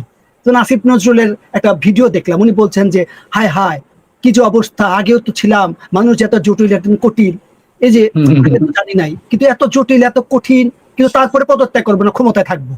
কোন লোক ক্ষমতা কেউ ছাড়তে চান, ওই মোহ ওই মধু শেষ পর্যন্ত সবাই ভোগ করবে। সবাই চোখে দেখে না, ঝাপসা দেখে, কাগজ খুঁজতে হয় দিনের আলোতেও। আমি চিনি এমন উপদেষ্টাকে, এই উপদেষ্টাতে ব্যক্তিগতভাবে যোগাযোগ আছে বলতে পারি, কিন্তু তারপরে কেউ ক্ষমতা ছাড়বে না, শেষ পর্যন্ত থাকবে। শেখ হাসিনা অনেক ক্ষমতা লোভী ছিলেন, তার বিরুদ্ধে অসংখ্য অনেক অভিযোগ আছে, কিন্তু তাদের বিরুদ্ধে তারা কেন আছেন? যদি না পারেন চলে যান। কে যে কোথা থেকে হুকুম দিচ্ছে যে নুরুর উপর হামলা নিয়েও নানা ধরনের কথা বললো। আচ্ছা, যে কথাটা প্রসঙ্গে আসলে যে বিনিয়োগের কথা, এরকম একটা পরিস্থিতিতে বিনিয়োগ কি হবে? আর বিভিন্ন জায়গায় সাধারণ ব্যবসায়ী যারা ব্যবসা করছে অনেকদিন ধরে, 10, 15, 20, 50 বছর, তারা তাদের আপনি খবর নেন, এটা পত্র পত্রিকাতেও আসছে। আমি আমার একটা এলাকায় আমার একটা মার্কেট আছে, মানে ভাড়া দেওয়া আর কি। তো সেখানে তারা নিয়মিত ভাড়া টাড়া দেয়, কিন্তু প্রায় ভাই ব্যবসা বাণিজ্য ভালো না, এই মাস পরে সবারই সেখানে কিন্তু ছোটখাটো, যেমন সিরাজগঞ্জের সিটি সেলের আমার গ্রামীণ ফোনের অফিস, টেলিটকের অফিস, এগুলো কিন্তু আমার বিল্ডিং। তাই আমি বলছি যে আরো ছোট ছোট অনেক দোকান আছে ওখানে, তো তারা বলছে যে তাদের ব্যবসা বাণিজ্যের অবস্থা ভালো। আর আমার এলাকাটা একদম শহরের মধ্যে মাঝখানে, এবং ওখানে সকল দোকানপাট, মার্কেট, তো স্বাভাবিকভাবে কথাবার্তা হয়। তো দেশের পরিস্থিতি, অর্থনৈতিক অবস্থা ভালো না। এখন বলছে যাতে আমাদের দেশে যে তালি রিজার্ভের পরিমাণ $31 বিলিয়ন পৌঁছালো, এই যে জিনিসটা বলছে, পত্রিকাটা বলছে, কিন্তু আপনি যদি ডলারটা আসার পর যদি আপনি খরচ না করেন, বিনিয়োগ না করেন, সেটা তো বাড়তি থাকবে।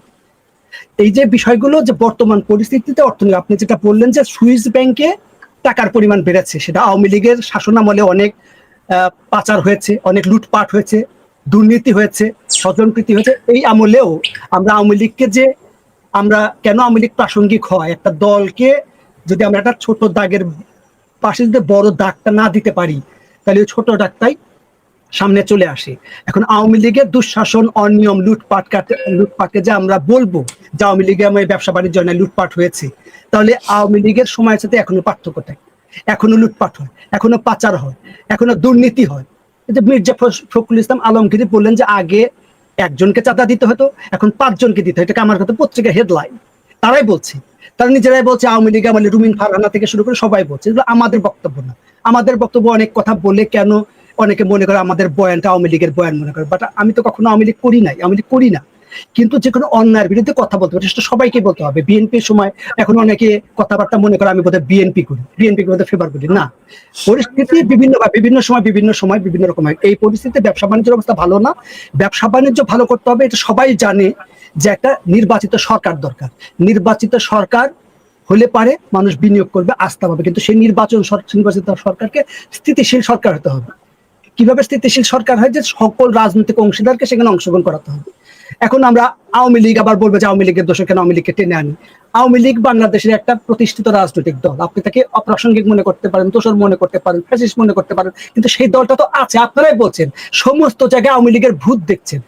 এই যে অন্ধকারের মধ্যে মানুষ যখন ভয়ে থাকে, আমরা ছোটবেলায় যখন অন্ধকারের মধ্যে গান গাইতে গাইতে যেতাম, তখন তো লাইট বাতি ছিল রাস্তাঘাটে ওই সময়। তো ছোট একটা দড়ি পরে দেখলে সাপ সাপ বলে চিৎকার করে দৌড় দিতাম। এখন এই যে বিষয়টা এমন পরিস্থিতি হয়েছে যে কোনো কিছুর মধ্যে আওয়ামী লীগের ভূত দেখে। নিজেদের দুর্বলতা, নিজেদের ব্যর্থতা, নিজেদের দুঃশাসন, অক্ষমতাটাকে নিজেরা কেউ কখনো কোন শাসকই কি আওয়ামী লীগ, কি বিএনপি, কি জামাত, কি জাতীয় পার্টি, কোন শাসককে কোনো কালে তাদের দুর্বলতা, ব্যর্থতার কথা স্বীকার বর্তমানেও করেনি। তো যে কোনো সরকারের সুশাসনের একটা প্রধান বিষয় তার দুর্বলতা, সীমাবদ্ধতাগুলো স্বীকার করা এবং একটা অংশগ্রহণগুলো নির্বাচনের মধ্য দিয়ে যদি পরিস্থিতির সৃষ্টি হয়, বিনিয়োগ আসবে, মানুষ স্বস্তি পাবে।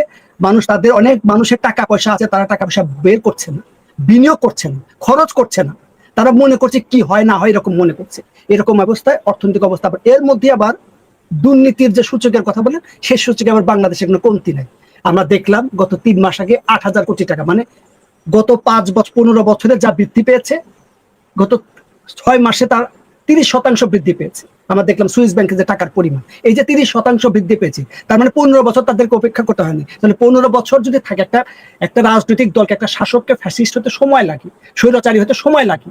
সে একজন মানুষ একা একা স্বৈরাচারী হয় না, একটা পরিস্থিতি, একটা সামাজিক অবস্থা, সরকারি অবস্থা, প্রশাসনিক ব্যবস্থা, এগুলো সবাই নানাভাবে দায়ী। বিরোধী দলগুলোও দায়ী, তারা যথাযথ পদক্ষেপ নিতে, যথাযথ অবস্থা নিতে পারবে। সামগ্রিকভাবে দেশের যে অর্থনৈতিক অবস্থা, সেই অর্থনৈতিক অবস্থা, আপনি বেকারত্বের কথা বলেন, বিনিয়োগের কথা বলেন, কর্মসংস্থানের কথা বলেন, এগুলোর কোনোটাই মানে শিক্ষা প্রতিষ্ঠানগুলো থেকে তা আমাদের দক্ষ শ্রম শক্তি আসে। সেই দক্ষ শ্রম শক্তি আসবে যে জায়গাগুলো, সেই জায়গাগুলো প্রত্যেকটা জায়গায় অস্থিতিশীল, এবং তাদের যে ভাষা, তাদের যে মূল্যবোধ, তাদের যে সংস্কৃতি, তাদের যে কথাবার্তা, একটা প্রজন্মকে মনে করা হয় আগের থেকে নানাভাবে ক্ষতিগ্রস্ত হচ্ছিল, এখন সেই জায়গায় যেন পেরেক ঠুকেছে। এই অবস্থা থেকে আসলে মুক্তি পাওয়াটা কঠিন। তো এই অবস্থায় আপাতত মুক্তির উপায় হচ্ছে একটা অংশগ্রহণমূলক, আমি আবার বলছি অংশগ্রহণ, সবার অংশগ্রহণ, একটা নির্বাচন এবং একটা স্থিতিশীল সরকার। বাংলাদেশে গত বছর, এই বছরের প্রথমে যখন ইউনূস বললেন যে আমরা, শেখ হাসিনা যেটা বলেছিলেন যে বাংলাদেশের দ্বিতীয় আয়ের দেশের গ্রাজুয়েশন হবে, মধ্য আয়ের দেশে তাদের গ্রাজুয়েশন হবে, জাতিসংঘ ইতোমধ্যে সেটা ঘোষণা দিয়েছে। তাহলে একটা দেশ ধ্বংস হলে, শেষ হয়ে গেলে, তারা নেতিবাচক রাজনীতি করে। প্রত্যেকটা শাসকের কিছু দুর্বলতা থাকে, কিছু ভালো দিক থাকে। তাহলে একটা দেশ মধ্য আয়ের দেশে পরিণত হয়েছে, তার গ্রাজুয়েশন হবে এবছর অক্টোবরে বা নভেম্বরে, এবং ইউনূস সেটা ঘোষণা করেছেন। তাহলে সেটা এমনিতেই হয় নাই, তার মানে কিছু অর্থনৈতিক কর্মকাণ্ড হয়েছে। সেই অর্থনৈতিক কর্মকাণ্ডকে যদি স্থিতিশীল করা যায়, আরো অগ্রসর করা যায়, কিন্তু সেটা হবে ভালো। কিন্তু বাংলাদেশ কিন্তু একটা ষড়যন্ত্র আছে। বাংলাদেশ একটা সম্ভাবনাময়ী অর্থনৈতিক উন্নয়নের দেশ, যাকে এশিয়া টাইগার বলা হতো, কিন্তু সেই অবস্থাকে নানা ধরনের ষড়যন্ত্র চলছে। বাংলাদেশের ষড়যন্ত্র আঞ্চলিক শক্তি, আন্তর্জাতিক শক্তি আছে। সেই অবস্থা থেকে উত্তরণের জন্য একটা অংশগ্রহণমূলক নির্বাচনের মাধ্যমে একটা ভালো সরকার যদি আসে, সেটার মাধ্যমে আমরা অর্থনৈতিক স্থিতিশীলতা পাবো। কিন্তু বর্তমান পরিস্থিতিতে আমরা কোনোভাবে অর্থনৈতিক স্থিতিশীলতা বা উন্নয়নের কথা আশা করতে পারি না, যেটা আছে বিচ্ছিন্ন। ধন্যবাদ। ধন্যবাদ টরিক ভাই, কৃতজ্ঞতা অনেক ব্যস্ত সময় দেওয়ার জন্য। আমি যাবো রুকেয়া পাচ্ছি আপনার কাছে। আপা, আমরা আসলে মানে যেভাবে দেখতে পাচ্ছি যে ধ্বংস তো অনেক, শিক্ষা ব্যবস্থা ধ্বংস হয়ে গেছে, সাংস্কৃতিক ব্যবস্থা আমাদের অনেকে সে যোগাযোগ আছে এখন, ও মানে নাটক সিনেমা অনেকটাই প্রায় বন্ধের মতো। মানে যেভাবে পরিকল্পিতভাবে কাজগুলো করা হচ্ছে, অনেকেই বলছেন যে আফগানিস্তানের দিকে বাংলাদেশে ঠেলে নেওয়ার জন্য সব প্রস্তুতি তারা মানে প্রস্তুতি করে ফেলছে। এ বিষয়ে কি বলবেন? ধন্যবাদ। প্রশ্নটা অনেক দরকার ছিল আর কি, আপনি ভালো প্রশ্ন করেছেন। সেটা হচ্ছে যে ধরেন আমরা জানি যে ওরা খারাপ, ওরা তো এটাই করবে। জামাত, শিবির, ইসলামী উগ্রগোষ্ঠী, এটাই ওদের কাজ। যারা মুক্তিযুদ্ধের বিরোধিতা করে তাদের তো এটাই ধর্ম, এটাই তাদের আসল উদ্দেশ্য। সংস্কৃতির বিরুদ্ধে যাবে, মুক্তিযুদ্ধের বিরুদ্ধে যাবে, সুন্দরের বিরুদ্ধে যাবে, তা আমরা জানি সব। তাহলে আমাদের শিল্প, সাহিত্য, সংস্কৃতির যে কিছু মানুষ তাদের তাবেদারি করছে, আমি ধরে নিচ্ছি তারাও চায় না সংস্কৃতি ঠিক থাকুক। এখন ধরেন আমার সংস্কৃতি, আমার ঐতিহ্য, আমার জয়নাল আবেদিন, আমার লালন, আমার রবীন্দ্রনাথ, আমার বেগম রোকেয়া, যদি আমি না চাই বা যারা চায় না আমি তাদের পক্ষে থাকলাম, তাহলে কি বলার আছে? আমাদের অনেক শিল্প সাহিত্যিক, কবি সাহিত্যিকরা তো তাদের গুণগান করেছে, তাদের পক্ষে রাস্তায় নেমেছে এবং এখনো তাদের পক্ষে আছে, কথা বলছে না। আমি বিশ্বাস করি তারা সাহসী। তারা জুলাইতে কথা বলেছিল আওয়ামী লীগের বিরুদ্ধে। অনেক, তাদের চোখে আওয়ামী লীগ সংস্কার করতে হবে, দেশ সংস্কার করতে হবে, তারা ঘুমাতে পারছে না, তাদের শান্তি দরকার। আওয়ামী লীগ চলে গেলে তারা শান্তি পাবে, আওয়ামী লীগ চলে গেলে শিল্প সাহিত্য ঠিক হবে, আওয়ামী লীগ চলে গেলে তাদের সন্তানরা মানুষ হয়ে উঠবে, বেড়ে উঠবে। আজকে তাদের সন্তানরা কেন রাস্তায় বেরোতে পারছে না? আজকে তার ঘুম হয়, কারণ আজকে তার নাটক সিনেমা বন্ধ হয়ে যাচ্ছে। আজকে কোথাও কোনো কনসার্ট নেই, আজকে কোথাও কিছু নেই। আজকে পাকিস্তানিরা এসে কনসার্ট করে টাকা নিয়ে চলে যাচ্ছে। তাদের আজকে মনে হয় না এই বাংলাদেশটা আমার, তারা কথা বলছে না। তো সেজন্য আমি মনে করি যারা এটাকে মেনে নিয়েছে, এটার সমর্থনে ছিল, এই দায়ভার তাদেরও। আমরা কিছু কিছু দায়ভার সকলকে দিতে হবে। যারা মুক্তিযুদ্ধের বিপক্ষের অপশক্তিকে সমর্থন করেছে, তাকে আপনি কোন দলে ফেলবেন? তাকে তো আপনি আর শিল্পী বলতে পারেন না, তাকে আপনার রাজাকারই বলতে হবে, আলবদর আল শামসি বলতে হবে। কাজেই এই রাজাকার আলবদর আল শামস যে গোষ্ঠী, কেউ প্রত্যক্ষ কেউ পরোক্ষভাবে সহায়তা করেছে বাংলাদেশটা ধ্বংস করবার ক্ষেত্রে। আমি মনে করি যে আমরা এই বাংলাদেশটাকে ঢেলে সাজাতে হলে মুক্তিযুদ্ধের সেই রাজনৈতিক দলকে নেতৃত্ব দানকারী সেই রাজনৈতিক দলের আবির্ভাবের প্রয়োজন আছে। সবাই যে বলছে আওয়ামী লীগ কবে আসবে, আওয়ামী লীগকে আসতে হবে মুক্তিযুদ্ধকে রক্ষা করবার জন্য, আওয়ামী লীগকে আসতে হবে রবীন্দ্রসঙ্গীতকে রক্ষা করবার জন্য, আওয়ামী লীগকে আসতে হবে লালনকে রক্ষা করবার জন্য, সিনেমা থিয়েটারকে রক্ষা করবার জন্য, শিল্পীদেরকে রক্ষা করবার জন্য। আজকে সেই দৃশ্য মাধ্যম শিল্পী মাধ্যম না শিল্পী সমাজ যারা লাল হয়েছিলেন, যারা সমর্থন করেছিলেন, তারাও আজকে দোকানে গিয়ে ফিতা কেটে দোকান উদ্বোধন করতে পারছেন না। তাদেরকেও রক্ষা করতে হবে আমাদের, তারা যাতে তাদের শনিবার বিকেলটা রিলিজ করতে পারেন, সেই জন্য আমাদের ক্ষমতায় আসতে হবে ভাই। আজকে সরার ফারুকী সংস্কৃতি মন্ত্রণালয়ের উপদেষ্টা হওয়ার পরও নিজের সিনেমা নিজে রিলিজ করতে পারছেন না। কিন্তু আওয়ামী লীগ আমলে বলেছিলেন যে আওয়ামী লীগ সরকার দিচ্ছে না, এখন তো তিনি নিজেই ওই চেয়ারে বসা। তারা নিজের সিনেমা নিজে রিলিজ। আসসালামু আলাইকুম প্রিয় দর্শক, আশা করি পুরো ভিডিওটি দেখেছেন এবং বুঝতে পেরেছেন বর্তমান বাংলাদেশের যে পরিস্থিতি, সেই পরিস্থিতি নিয়ে আলোচনা করা হলো, বাংলাদেশের অবস্থা নিয়ে আলোচনা করা হলো। আপনারা জানেন যে বাংলাদেশের কঠিন একটি সময় পার করছে এবং যে কোনো সময় বাংলাদেশের সেনা শাসন জারি হতে বলে অনেকে মনে করছে। নুরুল হক নূরকে পিটিয়ে আহত করা হয়েছে এবং যৌথ বাহিনী এই কাজটি করেছে। আমরা দেখেছি যে নির্মমভাবে তাকে পিটানো হয়েছে।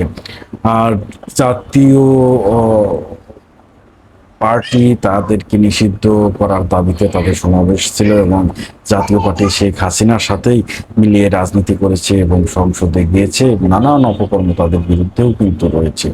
এই বিষয়গুলো নিয়ে আলোচনা সমালোচনা করা হলো এবং বাংলাদেশে কোন দিকে যাচ্ছে বাংলাদেশ, বা বাংলাদেশ কোন অবস্থানে যাচ্ছে, সেনা শাসন হতে যাচ্ছে কিনা, বা রাষ্ট্রপতি সরকার হতে যাচ্ছে কিনা, নানান ধরনের কথা কিন্তু আলোচনা সমালোচনা রয়েছে। বিশেষক আপনাদের মূল্যবান মতামত কমেন্টে জানাবেন। সবাই ভালো থাকবেন, সুস্থ থাকবেন। ভিডিওটি শেষ করছি। আসসালামু আলাইকুম।